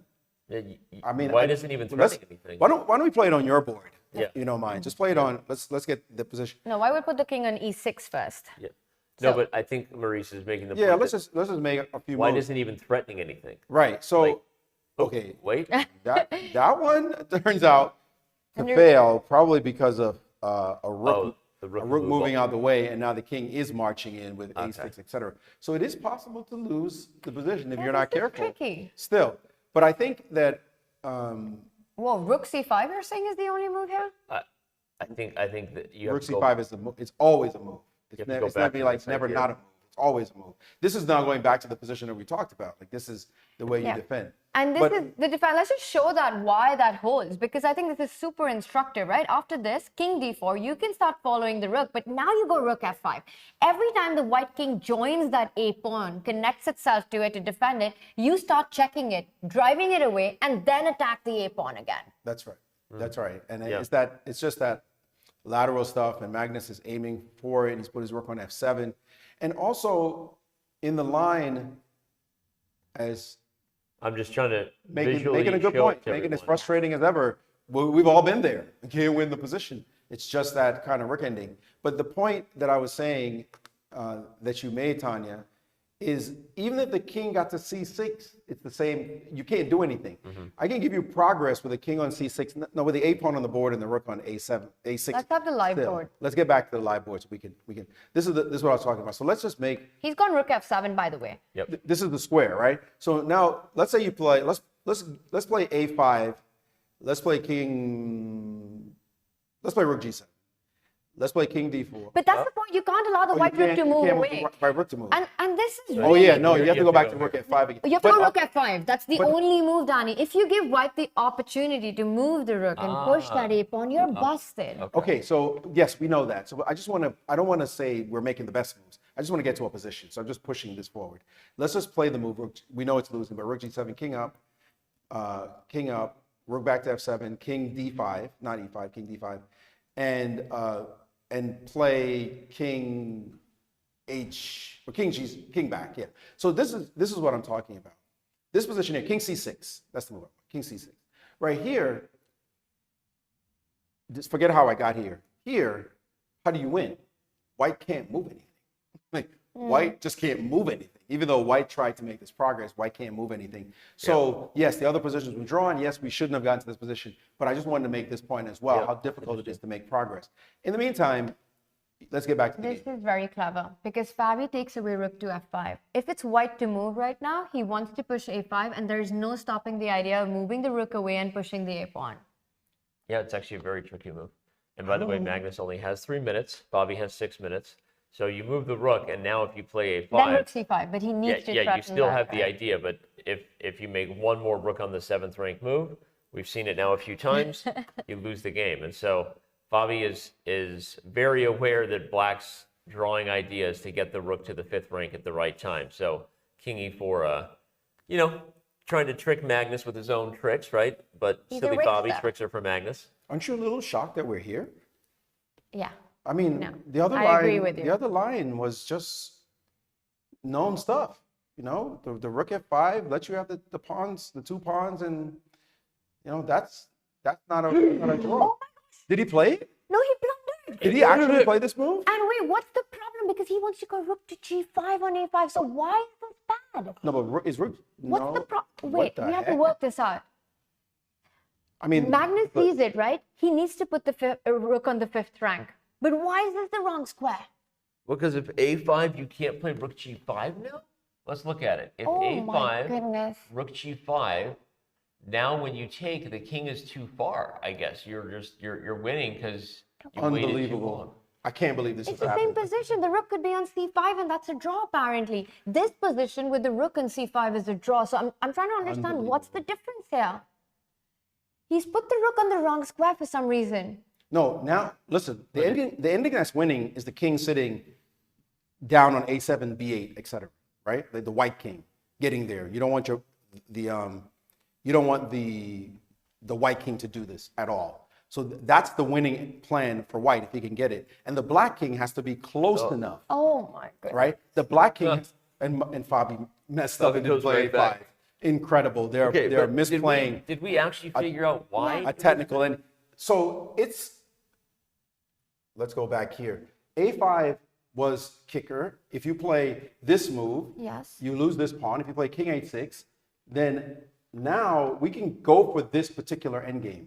You could try this, but suddenly we have a different position. You have to go to g4, and you're on the wrong side of history right here. And I think that's the point. Whatever you do, if you try to get here, Well, actually, this is playable now because the king is coming really fast. This king is not where it needs to be. It just is on the wrong side. It should be coming somewhere in here. And instead, this king, as I pointed out, is going in this camp really, really fast. It's going to come straight across, hit that with tempo, get in there, and he's going to block you off at some point. So this position was lost.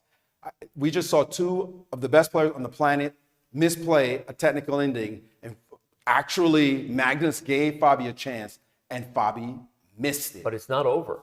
No, it's not. If that could happen, then anything could happen. That's what I'm saying. What we just saw there is that we are capable of having that whatever it is, defibrillator there, the eval bar heart attack that just happened, right? I mean, that is a thing that might happen again if it's happened once. And so, yes, it's still a draw apparently, but only 3 minutes for Magnus. He's got to work this out, right? Because it's clear that the problem with Rook G7 is perhaps that they're not aware of it. And the line that Maurice showed, the big takeaway is that in that line, Black cannot come back with the king to G6 with the rook on G5. That's the wrong square for the rook. And if that comes again, maybe Fabi this time will find the way forward. Right. Exactly, because there's no progress to be made with the king moving ahead. And this is something we've already seen. It's super easy to miss because it's such a subtle and seems like a dismissive idea that the rook is taking away the square from the king in those lines where you need to get back. And so, again, I'm obviously just drawing arrows to remind you of the line that Marie showed. But if it happened once, it could happen again. Don't go anywhere. Both players are about to get under 3 minutes here. And Fabi, he's got nowhere else to go. This is the game he has to try to win. So don't think he's just going to suddenly say, Magnus, you know what? You've earned it. Here's a draw, buddy. I can't believe what happened. Yeah, I can't, he said he could roll out of bed, he could be drunk, he would find the way to draw. Sometimes it pays to be stupid. I'm gonna tell you straight. Sometimes it pays to be stupid.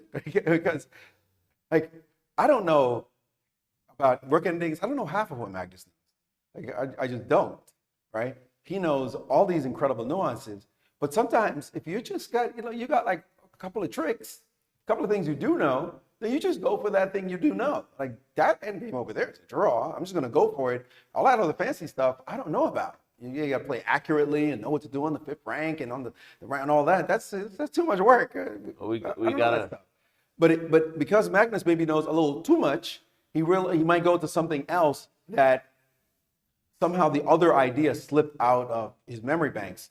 And when you're under pressure like this and you're playing in a vault and there's a $44 million stash of gold actually only about 20 feet away from you and $60,000 you about to pocket and your clock's ticking down, maybe even the GOATs make mistakes. And we've actually seen it here, a move that unbelievably uncharacteristic of Magnus Carlsen. But we may have another one here because according to the computer, if you don't find A5, you might put yourself back in a losing spot. If we, go back to the main board here. This is a blue arrow move, according to the computer. It only disappeared because I drew the orange arrow on top of it. But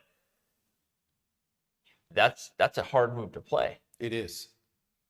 It's super tough because psychologically you're sitting in this defensive structure for the last as many move, the A7 pawn controlled rook on F7. The moment you push it to A5, it's super vulnerable. Also to point out the white king really close. King C6, king B5 comes in immediately.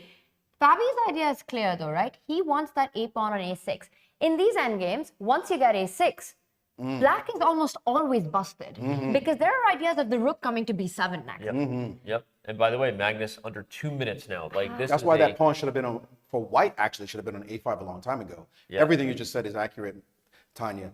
This pawn should have been a little bit down the board, and now it is Magnus's only chance to solidify. And by the way, even if you play A5, you still have to play good moves. You never want to have to be too smart. Like in chess, I don't care. You say, oh, they're grandmasters. You never want to have to be too smart. You want to play the dumb stuff and still draw the game. Like, oh, you just do that, it's easy. Now you got to actually be Magnus Carlsen to find A5, and it's not clear that he sees it. And his clock, time pressure makes fools of us all. And Magnus might just find himself in deep trouble if he doesn't find the move A5, which is not an instant equalizer, by the way. It's not like, we know the path to a draw. I don't think he sees it. I mean, just like looking at his body language, he's like hardly even looking over there. I'm like, he's about to get under a minute, and just as I say it, 57, 56. Yes. Like, this is a problem. He's not. He's reaching out for something else. See it. He's like, not picking the pawn.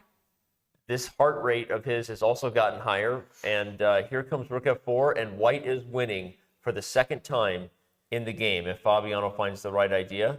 And by the way, this one's more obvious, just a5. Like, this is a one that is not a subtle, awkward rook on g7 takes away a square from the king. I think we're going to Armageddon. Unbelievable. I can't. I'm stunned. I'm shocked. I'm flabbergasted, bamboozled. Food. I don't know. I'm just trying to find some kind of way of saying, what the hell just happened? What just happened? How is it that Magnus took that endgame and now has found himself in a world of trouble? And by the way, ChessCom, how come this engine here has him as only +1 and yours over there has it as completely cold? Is this some kind of programming issue here? No, it's two reasons. Yeah, the analysis board, when you pull it up in full access, is a stronger engine. This is a stronger engine than the small live board where the mini board's coming in from. He gives a check. Just a second, but okay. Just blocks it. Rook e5 blocks it. He has to stop a6, Danny. So he goes back one step. And now, is there a way for Fabi to force matters, to get that pawn to the square that he wants it at? Can he simply slide over with the king? Is that the idea? Or you want to show something else? Well, I feel like now we're in the worst territory possible for Magnus, because you look at the top 3 to 5 moves for white, they're all still winning. Like, you could play several moves here, and white is actually in control, and that is why I'm saying I think we're going to Armageddon. I think Fabi, no, you're right. The beauty of this thing now is that he can play a move that we all relish playing, and it's the move rook to g5. Yeah. Like, that's a move you just love. The king cannot leave the rank. It cannot leave the h file. It cannot step up to h6 because of rook g6. So your king is frozen out of the game. And then we get a couple of free moves to play to bring our king closer. And then we play rook g6 anyway. Yep. No, it's just straight. It's just, if Fabi finds rook g5, moves his king over, plays rook g6, brings the king in. It's lights out. By the way, I should clarify, if Fabiano wins this game, we have 2 rapid tiebreak games first, and then Armageddon. So if you wondered what you were doing before 2 a.m. in Singapore, you need to reschedule. I thought I was going to have dinner after this. There's our format before your very eyes. We're still in this classical portion of the match, 60 minutes plus 30 seconds, boys and girls. But next, it's 2 10 plus 10 games. That's right. I love it. Are we getting paid overtime for this? I want this to go down to the wire. I don't care about dinner right now, Maurice. I don't know Overtime what chess. you're talking I haven't eaten in days. It doesn't matter. It doesn't matter. It's 11:45 right now. We're going to be past midnight playing chess. It is. There are people on the East Coast I love it. back home in the U.S., and they're like, ooh, I just had breakfast. Yeah. Came my feet back. Hey. Watch some Best chess. Friday night ever. We got heart rate and drama. We got all kinds of stuff going on in this broadcast. So 140 for Fabi. that's pretty high. That's pretty high. It's unbelievable. And by the way, Magnus was almost touching 100 in this rook ending. We haven't seen that happen. He did not play. He played something else. He's going for another line. By the way, he has enough of an edge that black king is just so putrid on the back row that this is also winning. It's just too far ahead. I should show that I think rook takes a7 It's a big blunder. is the one way to give it back, Yeah. right? Now when we check and take the pawn, hold the phone, apparently. Oh, no, I we're think back you to this keep idea. checking. We're in We've seen it. Vancouver, Check. draw, Okay, checking. draw territory. Yeah, so as long as you don't forget that idea, but Fabi doesn't have to pick. He can play rook e6. Sorry, Tanya, go ahead. No, you're totally right. The point is that once you put your rook on a7, there's no way to form a bridge for the checks to protect your king against the checks. And once your king gets too far drawn on the right side of the board, black simply captures the h-pawn, and then there's no improvement to be made. Because white needs to connect the king and the pawn to make it move forward. So rook takes pawn right now would be a big blunder, but I believe we do have a check. So he's gone. No, he's moved king to g8. Not yet. Yeah, Magnus played king g8. I want to tell you, this rook e7 thing was not the right move. Rook g5 was the right move. Yeah. Because here, you have to go back to e5 at some point. Oh. You just have nothing to do. Rook e6. So you play check, king g8. This is what Fabi's seeing. He's seeing a pawn sitting there. Why rook g5 wasn't on the board is going to come to him as a realization. Rook e6 now allows rook f5 check. Yeah, then you got to. And then what are you going to do? You're going to play rook e5 again. Yeah. And then we're back to this. Okay. So he actually made a mistake playing check with his rook. We're seeing some mistakes in endgames with both sides under time pressure. I think Fabi has now suddenly realized, oh, whoa, I can't take what looked like a free pawn. I'm gonna have to back up. This position is not great for Fabi's heart at all. I was just going to say that. And we are over 150 for the first time today. So whoever had that on their bingo card, you just won. Somebody is now rocking a north of 150 heart rate. By the way, some people, you got to run a few miles before you can get your heart that high. So that tells you what's going on with the drama on a chessboard, in case you thought this wasn't a sport. Rook G5. This is crazy. Okay. No. Just like that. No. This is... No way. This has got to be elementary. Yeah, and Magnus knew it. You could tell by how he played Rook F5. I think he knows he's got it in the bag. You've got Magnus fans are jumping up and down right now.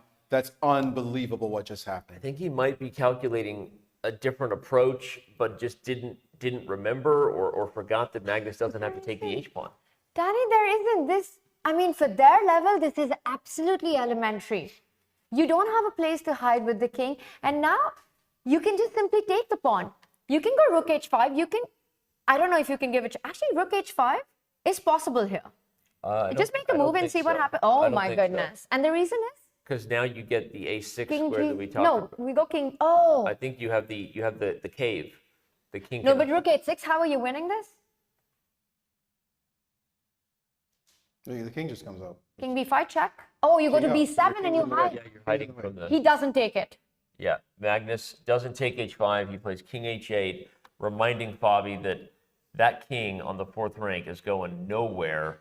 You know what this is, right? Never getting in. You know what this is? The ending we should have had about 5 moves ago. That's right. Right? This is the same ending. This is the ending when I said, I'm stupid enough to play this ending. This is that ending now. He's down 2 pawns, and this is a draw with the rook on the rank, the rank, and the pawns push, and you just get your draw. So finally, after a lot of drama that was completely unnecessary, we have this particular ending, and this one, we average folk can look and go, okay, that's a draw. You should have done that a long time ago instead of playing all this drama. I cannot believe what transpired to get us to this situation.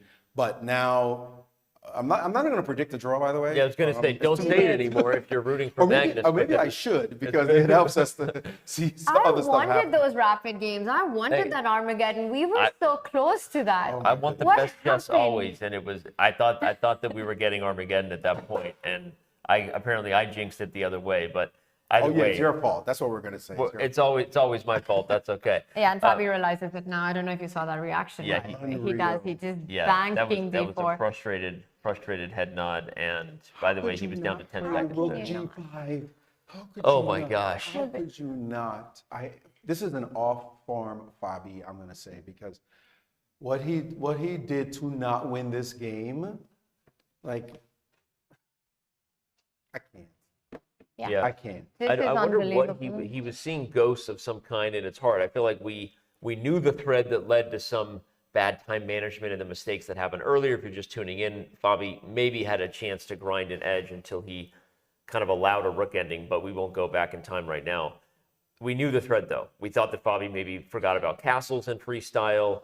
Here we just don't quite know what the thread was to lead to him not seeing rook g5 other than it's midnight. Maybe he's tired.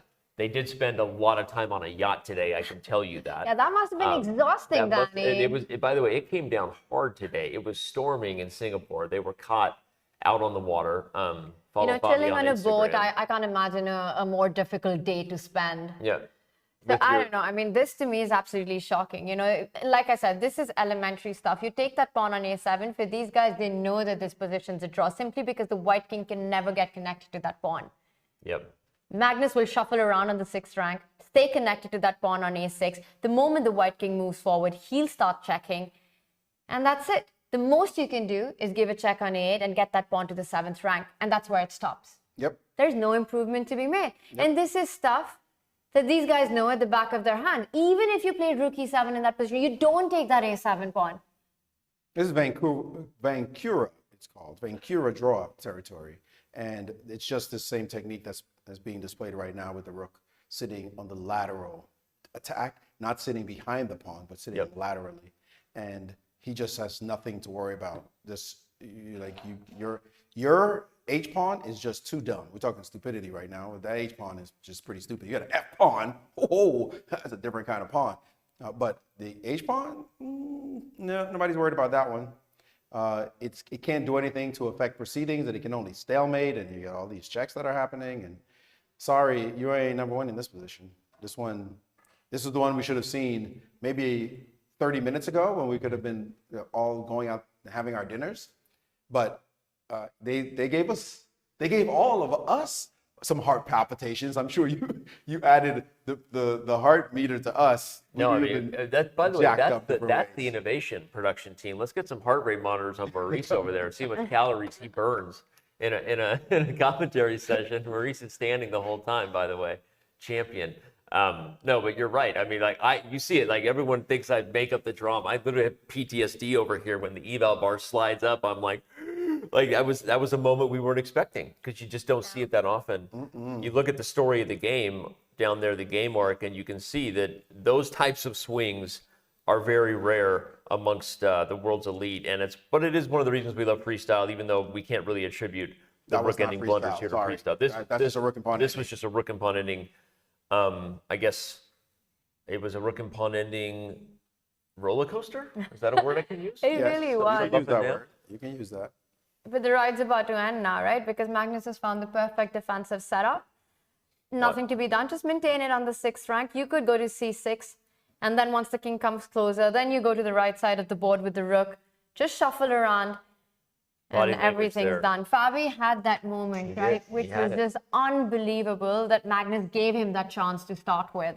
Totally. And the shuffling of Fabi there, just the dejected kind of look he has now, I think we might be moments away from a handshake. So we should keep these guys on camera. Fabi's not looking happy. Yeah, he knows it's like he's about to offer a draw. That's the feeling you get. That's the body language I'm getting to. That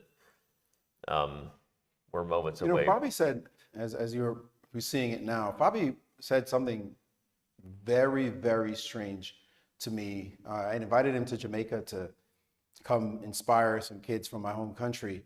And while I was interviewing him, as we see this repetition happen, Fabi said he never really got deep into endgames. He said, Maurice is better at endgames than I am. I'm like, no, I'm not. Stop being ridiculous.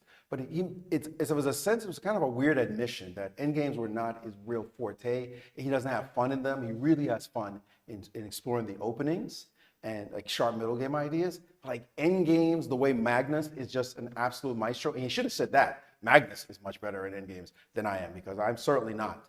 But he was making a big point that this is just not like his natural fingertips. And missing rook g5, for example, and letting this endgame happen, you go, Fabi, what's up? You should be doing this stuff in your sleep. And there's a gap in his play. And maybe that's the gap that keeps him from being able to overtake somebody like Magnus Carlsen. It's, first of all, that's amazing that Fabi said that, because we just think of these guys as they've mastered and then remastered and then super grandmastered every stage of the game, right? But even for them, there are stages, they're human beings, there are things they like, biases they have, areas where they prefer to spend their time studying. And so I've never heard him say that. That's fascinating. But honestly, today you can see that Magnus, whatever you see, when Magnus in the endgame, he has this like, I'm going to find every best move, every bleeping time. And that's his attitude, right? Other players maybe just don't like it. They don't like the endgame. And it shows a little bit. The money in chess. I hear you guys, but that's where the money is. This one was page 1 of the Dvoretsky endgame manual. This particular one, walking into this, by the way, the king has gone to the other side of the board, but it doesn't change anything because you maintain contact with that a pawn. Yep. And once again, once the white king starts sliding over, you do the same construction. It doesn't matter if the king is on the 7th rank or the 5th rank. And I'm just so surprised that Fabi let slip this endgame. It's at their level, Danny. This doesn't happen. At our this level. doesn't happen. At our level. Well, Maurice is a grandmaster. Come on, we are come not. on. You will No, be. I mean, I'll never be. It's not about being a grandmaster either. This endgame is what you just said. You have a young aspiring master, and you say, here's Dvoretsky's endgame manual, or here's 100 endgames you must know by De La Villa. Just go look at this, okay? Make sure you know this stuff. This stuff you have to know. And that Fabi actually let this land on the board, and then his opportunities where he could have played much simpler moves, it's shocking. It's absolutely stunning. I understand he is under a lot of pressure. Yes, it's very late. Playing chess is much harder than talking about chess. Let's be clear there. So yes, let's not beat him up too much. But I tell you, tonight he's going to do plenty of self-flagellation himself when he goes back and he goes, "Are you kidding me? Are you kidding me? Why didn't I win this game?" Well, Maurice, you made a quick comment earlier that I'm going to go back to moments before we might have the handshake, because you quickly said these players make their money in the end game, and there's actually a similar saying in golf where they say you score around the hole, you score when putting. And I was talking with Magnus about this recently. Anyone who follows Magnus knows that he's gotten really into golf, right? And we were talking about how golf is maybe of all the sports, has such a direct correlation to chess comparisons. The opening is like the drive, and everyone's obsessed with their opening. Everyone thinks that they're going to get better because they study openings and they just want to learn how to drive the ball farther. When in reality, everything that moves closer to the hole is actually more important. Then you have your irons approaching the game with a more accurate, cleaner shot. And then ultimately, you score by your ability to be accurate when it matters most. And this was a casual conversation with Magnus on the golf course, if anyone wants to know, but I actually thought it was like 100% accurate. Cool. Yeah. And it is, definitely. And by the way, Fabi's still trying to somehow figure out how to make something happen here. And why not? Because when was the last pawn move? Well, could we figure that out? A5 was move 45. Was that the last pawn move? Because whatever it was, it's going to be 50 moves later. Yeah. So we're going to still be here. I think it's past midnight already here, actually. Oh, it's 11:58. I was going to say, don't say we're going to be here for 50 more moves, please. I mean, but if he can just keep making moves, he's going to keep making moves. There's no question about that. Although it looks very close to that draw, but he's going to try something. It's never over until it's over in chess. That's just the facts. But yes, I tell my students, and I know a couple of students who are watching right now, and I've said it to them, and it's like, listen, it's the end game. Yep. It's the end game. You want to be great? It's the end game. You want to be a boss? No end game's better than your opponents. Watch what happens. They're going to blend like crazy. They're going to make so many mistakes, and you're just going to school them.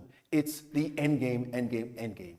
And everybody loves the tactics. I know I didn't know that as a young player because I loved wild positions and sacrifices and all that. It's only much later in my career did I realize just how my end games weren't at the level they needed to be in order to excel at the highest levels.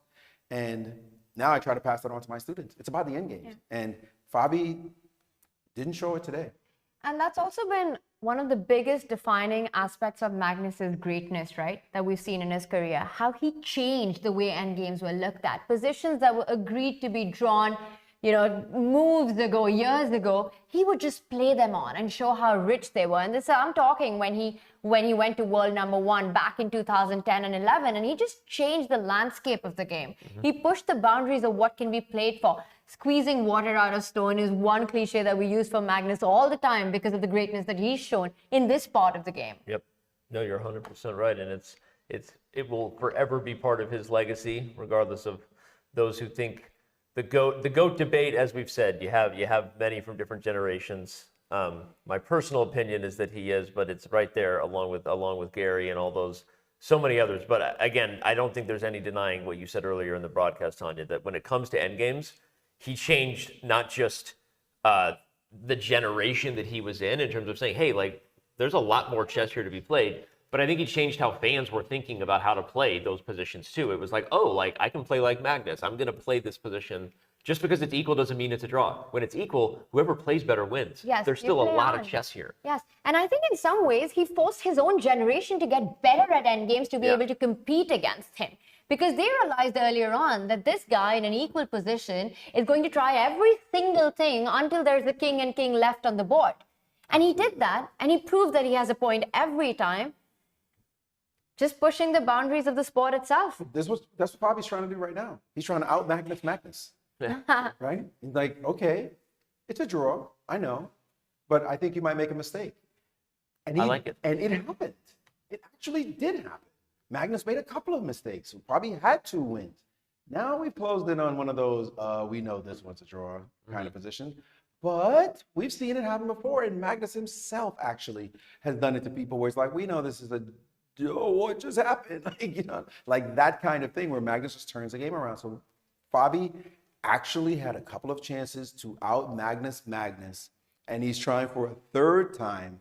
Unfortunately, this was a little bit too technical. I'm not going to say it's over, but it's over. By the way, that was a fun little trick Fabi It was. Little trap there that Fabi just set, as Maurice commented. He was trying to Magnus. Magnus also, along with being very accurate and a great endgame player and all the things that he is, he also tends to set traps really well, and so you create opportunities for your opponent to go wrong.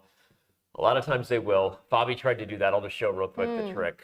He put the rook on the 8th rank, hoping for a discovered check that might actually pick up the rook. If you're careless and give a check, things could have gone terribly wrong. But Magnus didn't. He quickly put the king off of the 8th rank, and we maintain ourselves in the Vancouver position. As Marie said, the rook is defending laterally. And But now, is rook b6 the only move? Because every other rook square, you land up with that trap that you were just pointed out. Rook d6, rook e6, rook f6.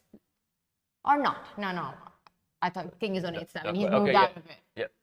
But that trap is still in the air if this rook touches too close to the king. So Magnus is being careful. He has to be alert. He can do it. He can do it right now because also I noticed when it was king on e7, rook on a7, Magnus moved back with the king to h8. Yeah. So just making sure you sidestep any of the checks. Yeah, and I had a blind spot right now. I thought Magnus's king is on h8, but you'd still have the b6 square in that case. Yep. Yeah, it reminds me of queen endings when you don't want the king to be on the same rank, or you want it when you're the side with the queen, so the kings are on the same line so that you can block with your queen. Somebody, if they play check, you just block with your queen, and that pins the queen to the queen. So you like having the kings on the same rank. So in this position, this is what Fabi wants, except his rook is nowhere, like it can't play rook e8 at the moment to make it work because the move is going to be rook takes on a6. Now this one, there's a small trap involved as well. Yes. You want to play king h6 now? Ooh, look at that.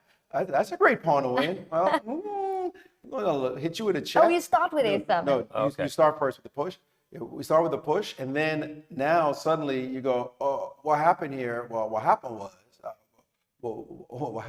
you just lost the game, son. So Magnus is not taking. No. Magnus. Although, funnily enough, you can actually take with the rook because you have time to get back to the lateral check, and the king still hasn't gotten there. So what's funny is Magnus is pausing a moment here for station identification on the Magnus Carlsen Endgame Network. I like that. Yeah, the main point being rook takes a7 allows rook a6, and then you don't, just one tempo. Can I just play king b7? Just let me do it, please. But rook takes and then a6, then rook takes an a7, if we may show that line real fast. Rook takes an a7. If only you could play, after rook a6. You have to go rook a6. If only you could play king b7. One square too slow. Just one square too slow. But now you can't play king to b7 because you start getting checked. The king has been ridiculed its whole life. Too weak, too slow. That's what they told the king. Heard that one before. And he's taken it with it. I know that it's a draw, and it is definitely now past midnight. But it's a good point. If the king was not too weak, too slow, if the king could move 2 squares, this is a winning endgame. But either way, either the rook will come back laterally, everyone, and we're back to the same idea we've been showing all night, or you push a7, as Maurice pointed out, and the rook comes behind, and now your king no longer has that shield that you needed. You needed this square. You needed the pawn to be here, but it's not. And so my mouse is slipping a little bit, and the king has nowhere to hide from the onslaught of checks. Yeah. And I think to your point, if after rook g6, that position that you had a7, here, if a7, now if you go rook a6, you get that spot. Now rook a6 would be a big blunder because white is in time with king b7. So now you come down. You could probably check laterally too, actually. You have to. I think that's the only move. Oh, I'm sorry. The pawn's on a7. I was thinking of the same idea. Yep. Rook g7, and the king has nowhere to hide. So this pawn on a7 is a problem whenever the king is trying to escape checks in these rook endings. Could we complete this, please? Because some people might be wondering if king to d6 here, we give another check, king e5. Can't we come closer to that king? You know, I mean, to that rook? And Yes, and yeah, then you go can back. if you want to, but nothing's gonna happen. you got 0. And now Fabi, head in hand. What he's doing right now is he's just getting over dejection. Yeah. He knows He had it. there's nothing here. You may not know he had it. I think he I'd does, be curious. Maurice. I'd be curious to know if he I knows think he he had it. realizes it, that he messed up when he took that pawn, because it was really close. These guys, they're just too strong to not know. But you're right. I mean, I think we're going to ask him at some point, did he feel it? Where did it miss? And we'll know the answer to it. But if I had to guess, I think he knows. All right, so he again lines up with the king. Yeah. Fabi's trying. Another trap. So if you go, This is actually is there a right square, or do you have too many options still? But it's a fun little trap, and again, instructive for the viewers, because Fabi knows that the moment you push this pawn, you might as well just extend your hand and offer the draw, because the king will officially have no more checks, whether they're coming horizontally or laterally. So this move keeps the hope alive. It keeps the dream alive that you might have a way to shield your king you're from right. checks. Even if it's still a draw, at least you're making Magnus work for it still.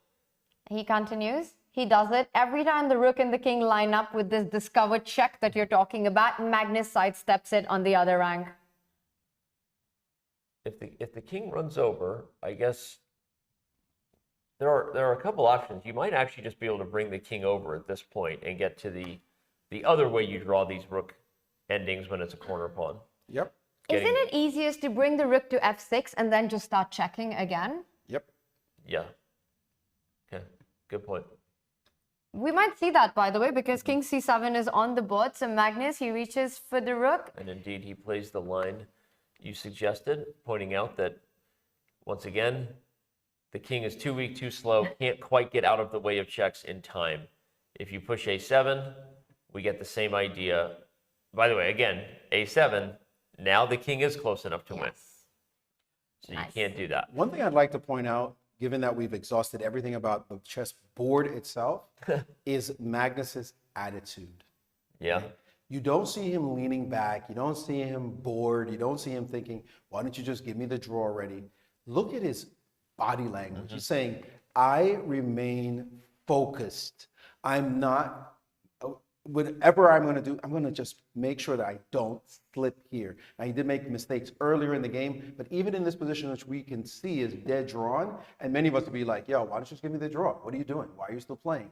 Magnus is eyeballing everything. The closer he gets to the finish line, the more he knows That it didn't is just a happen? draw. And now he That just, did not Fabi happen. just played a move that's It pointlessly was a draw. Just to be And fancy. we will see the handshake And here. there it is. And we get Here the it handshake. is. Magnus Carlsen wins the Grand Slam Tour of 2025-2026 Freestyle Launch Event and $60,000 with it. Incredible stuff. And Fabi made him sweat for this one. And he was so close. And I think, Maurice, you spoke about Magnus's focus in the very end. It's also because Magnus realized how close he came to actually messing it all up. And we see him on our screen. They're still analyzing this rook ending. And if Fabi didn't figure it out earlier, I think now he will definitely realize what a golden opportunity that was. That's the worst feeling after the game when your opponent's like, yeah, you know, you could have done this. And somehow players relish that moment, right? To say, hey, you know, you could have done this. And you're, oh, what? Are you kidding? I could have done that move. I would have won. I'm curious to know what Magnus knows about when he made a mistake in the rook and pawn ending. But yes, Fabi will absolutely be crushed by the fact that he could have just won that game. And it was so close. From the very beginning, Fabi putting pressure on Magnus, finding those brilliant moves, Magnus creating his chances, getting that central break in. And just when we thought it was all done, Magnus with that uncharacteristic ending mistake, giving Fabi a golden opportunity. And then those last few moments, and finally we see Magnus with a smile. He's done it. He's won the Grand Slam challenge against the world number 2, but this one was so close.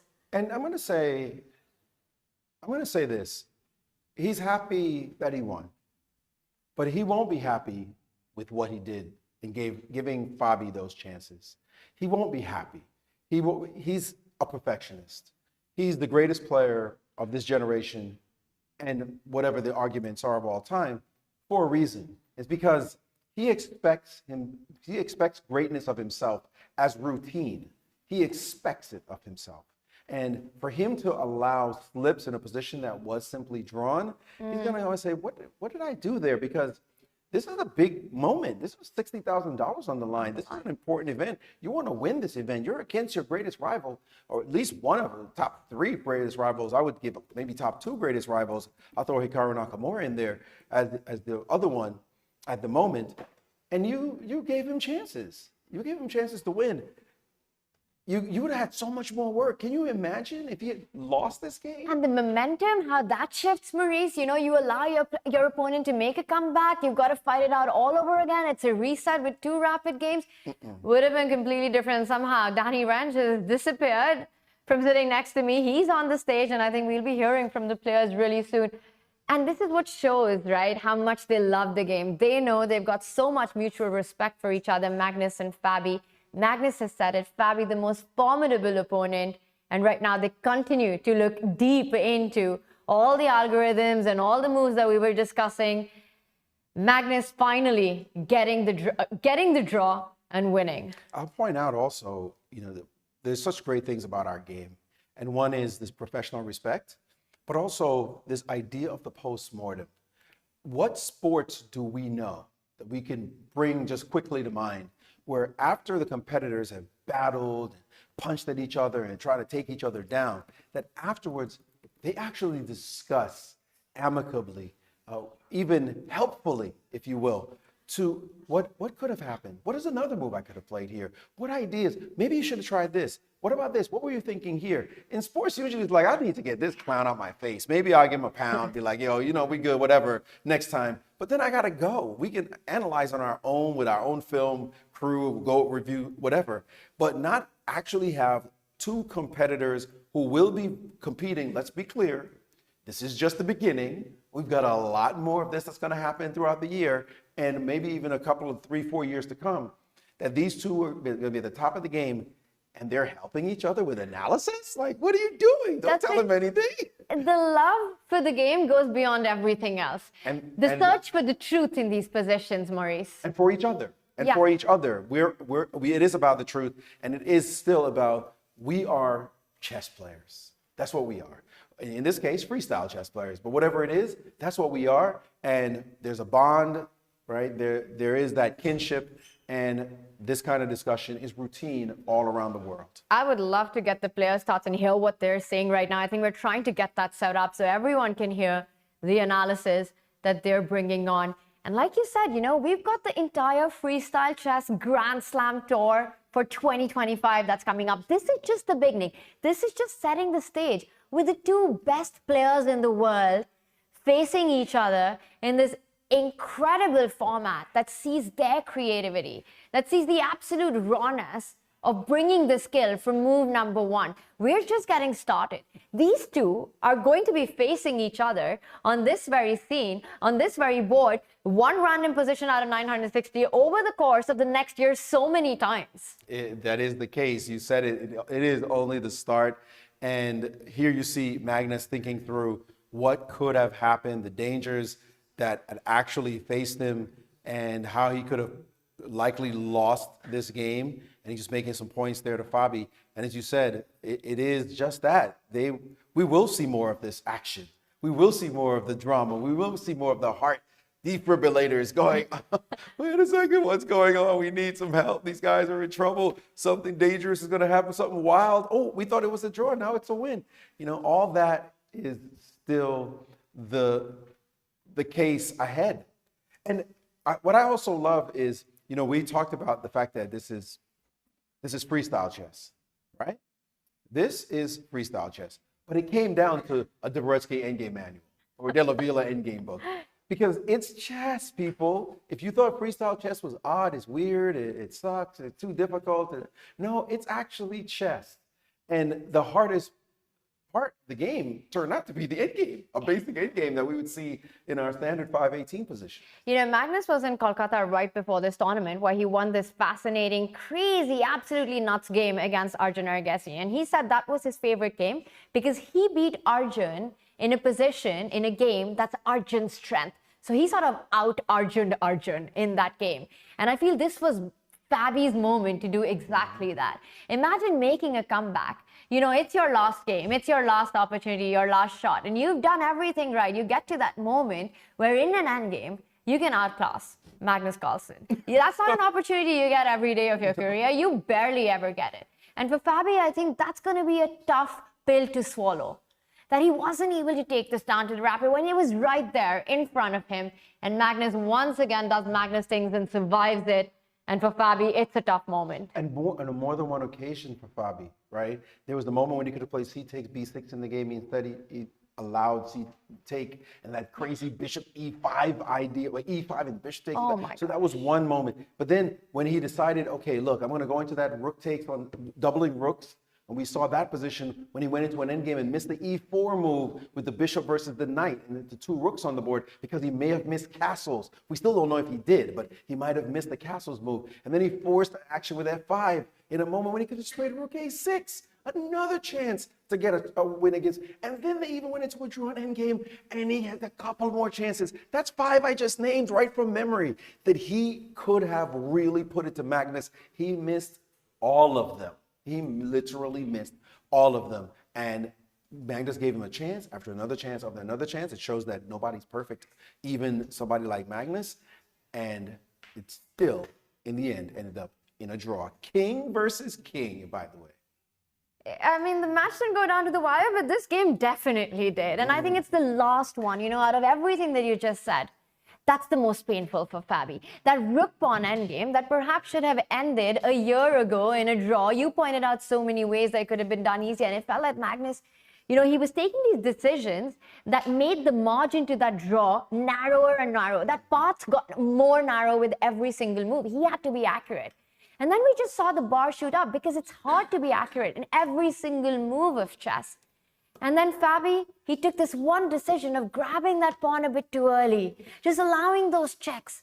And Magnus got the perfect setup and never let go. And he was totally locked in after that because he felt it, that he had let it slip. But he was saying, not again, not in this game, not today. Not at all. And by the way, for those who are chess fans, maybe brand new chess fans, you know, you're looking at these players and they are talking about the moves in the game, but there's no moves being played on the board. They're not setting it up to recreate. They see the entire game is clear as a picture in their minds. This could have gone that way, this could have gone that way. On any number move, they could jump to move number 10. They could jump to move number 25. They could jump to anywhere in this game in their minds. And so that's what they're doing. They're having this discussion right now. That's been an extended discussion. Nobody dare interrupt them. By the way, you notice nobody's doing anything to block them in any way or say, "Hey guys, you know, we need to keep it moving." They're just letting them stay there, intrigued by the position, deep in thought, wondering about all the possibilities. By the way, this is an opening or a position they may not see for another 959 tries. So how much they're going deep into opening analysis, I doubt. But the fascination with the position, this could go on literally for hours like this, literally. If they just kept going and kept analyzing, asking all the questions, what about this? What do you think if I tried this? They're almost playing out another 15, 20 games right now as they analyze just in their minds. And I think a lot of that is around the end game, but also this really fascinating middle game battle that we had between these two, right? Allowing E5, having this structure, this opening position that they had. They're trying to work out the best moves because, Maurice, so far, you know, we've got this incredible machine that decides the position. It mixes the balls up, and you've got Holly picking up a random number, and that's the position that they start with. 960, 518 has been removed from that. That's our standard position. That doesn't exist. So that comes down to 959 positions. And between these two players, that's the world number 1 and world number 2, so far, they've only played 10 positions out of the 959. Incredible. Incredible. By the way, usually I don't remember any of these positions. It's like, it's over, it's done. But I'm going to remember 180. I'm going to remember 180, this one. I'm going to file away my memory banks because it was quite memorable. Yes. It was the kind of position with all that richness and drama, seeing him play C4, Fabi play C4, D4, C5 in the opening, the possible breaks that could have happened, the action with the bishop takes D3 in the opening, all kinds of intrigue as we see Danny there, a man on a mission. Is he actually going to interrupt the player so that you can get a word from them? I think that they want to hear from them less than from us. Well, let's do it. Danny's ready. The players will be ready soon. And I think we're going live to our arena with Danny. And that is, sorry, didn't mean to interrupt, but that's a wrap. Let's hear it for the players, everybody. Let's hear it for the start. For the start of the 2025-2026 Freestyle Chess Grand Slam Tour. I don't think it could have started any better than what we've had here in Singapore. Guys, this was awesome analysis. I know you probably don't want to talk too much more about the game because you've already had it. So I'm going to ask you just a couple questions, and then we're going to do the closing ceremony. Fabi, I know this match didn't go the way you had hoped, but your thoughts reflecting on how this game went, the pressure you were able to put on Magnus, and your takeaways here from the match that went Magnus's way. I mean, I don't know exactly like what the extent of my advantage was. I did feel like I was very close to winning at various moments. Yesterday was a poor game from my side, so of course, approaching a must-win, it wasn't like I knew that my chances were probably not super high, but definitely better than in classical chess. And I kind of liked the starting position. I liked what we got. It was extremely imbalanced.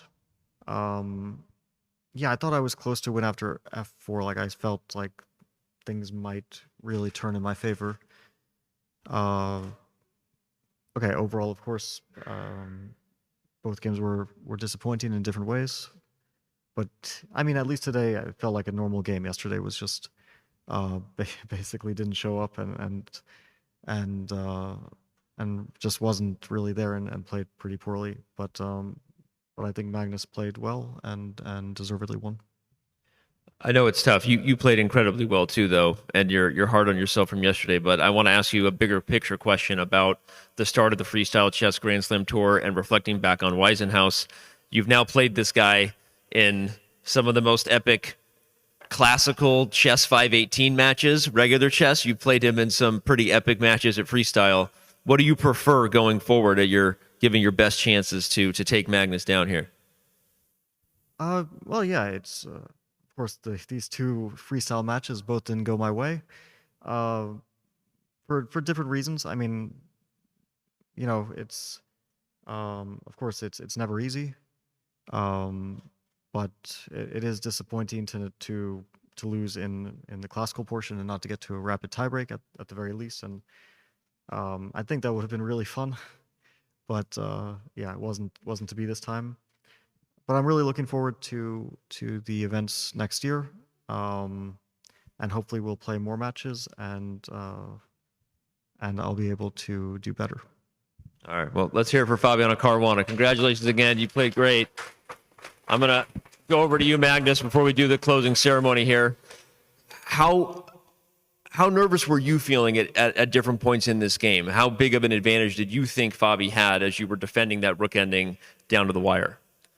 Yeah, I wasn't quite sure ever. I was just doing the best I could to hold on, and I feel like usually in these situations with little time we end up making some mistakes, but I felt overall I did a really good job defending today, and you know, he put immense amounts of pressure. I was forced to do everything I could just to stay alive, and like sometimes like that's all you have to do, just stay alive long enough and eventually you might save the game. And of course it's also easier to do that when you know that you win the match with a draw. But yeah, it was a very, very tough tough game today, and it was a huge relief to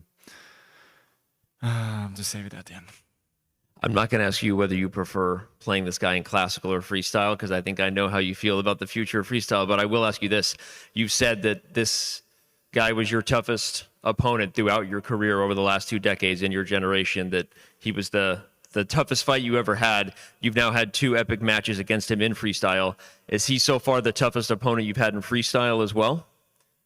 Yeah, I mean, specifically in classical, like I've lost a couple of matches in rapid to Wesley and Jan. I beat Hikaru once as well, so it remains to be seen. But so far, I feel like Fabi understands the positions really well, and you know, sets a lot of challenges. So I feel like so far he's showing a very good level. Last question before we walk over here and you get the big check. We're going to do the closing ceremony. I think you both have a couple of big checks. So as you think about this week in Singapore and you get ready for what's ahead, how excited are you about what has come together here? And is this only the beginning and the vision that you had when you and Jan-Henrik came together for this? No, I really hope this is only the beginning. I think these games have showcased what an exciting format that this can be. So I think we're only at the beginning, and I'm very, very excited for the future. Awesome. Let's hear it for Magnus Carlsen again, the winner of your 2025 Freestyle Chess Grand Slam Tour launch event. We're going to head on over here, guys. Please come with me. Jan-Henrik Butner, please join me as well.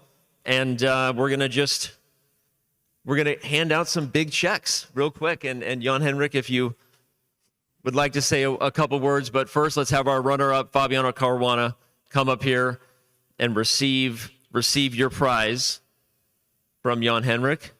Jan-Henrik, what's it been like for you to have this guy in your event, and your thoughts real quick on spending the week with Fabiano in Singapore? Well, Fabiano is such an incredible, humble person, and really has become a very good friend. And I really would have hoped for him to use his chances. He had, I saw it, I didn't know why, but he suddenly had, a huge chance, winning, and then again not, and then a huge chance again, and then not, and then it was like 3 times that the eval bar was like going crazy all up. I was like, wow, okay, and then it was down. So did you feel this also? Did you know that you kind of had this chance and then not, or not? Yeah, well, I guess that means that we were blundering in the rook endgame. That's pretty much the only explanation, which I wasn't sure. I thought it's like very close, but didn't really have a clear idea of like how I'm making progress. I mean, taking the pawn was probably a very bad decision. I mean, I kind of got down to a few seconds and panicked. But I don't think it was ever easy. And both Magnus and I, after the game, we weren't exactly sure, like, how white is supposed to play this position, this rook endgame. But yeah, it doesn't feel great to know that I had some chances and missed them. I don't think that it was ever super easy to find in time pressure, at least. Perfect. So thank you very much for being here, for having done this, and I think that you don't regret it, that you came here all the way. It's really a long way from your home, even more than from our home, basically, coming here to Singapore. You're heading back, like in a few hours. You're gonna party all night. You're not gonna sleep. I heard from Eric, right? I don't know. I have a 6:30 flight, just so I can get back in time to play another tournament. But I might not sleep, I guess, since I don't really feel like sleeping. Exactly. So he doesn't feel like sleeping, and it's like in 5-6 hours the flight is going. So again, thank you very much. And Holly, could you give the check, please? So go ahead, guys. Fabiano Caruana again, one more time.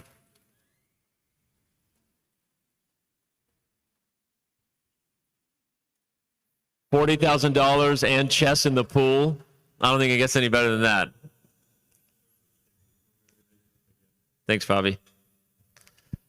All right, Magnus, if you could come up here again. Jan-Henrik, I'll give it to you to say a couple words about kicking off the 2025 Freestyle Chess Grand Slam Tour with Magnus Carlsen here. All right, Magnus, you did it again. Thank you very much. Congratulations, it was fantastic and really put on a great show. And I'm asking you just also the question, did you realize when you like had, we as spectators, we basically saw it like it were going up, did you feel after the fact that there was something wrong or not? Well, I suspected that I may have made a mistake in the rook endgame, but I wasn't quite sure, and it seems that he wasn't either. So all I can say is that it's not easy for us, not easy for anybody. So please forgive us for the mistakes we make. Well, this was making us for us exciting. It was like, okay, what's going on? All of a sudden, when the eval bar shoots up, we were like, okay, everybody wakes up, something is going on. Yeah, I mean, these are the kinds of positions where like either it's a win or it's a draw. So the shifts with seemingly innocuous moves is of course very dramatic.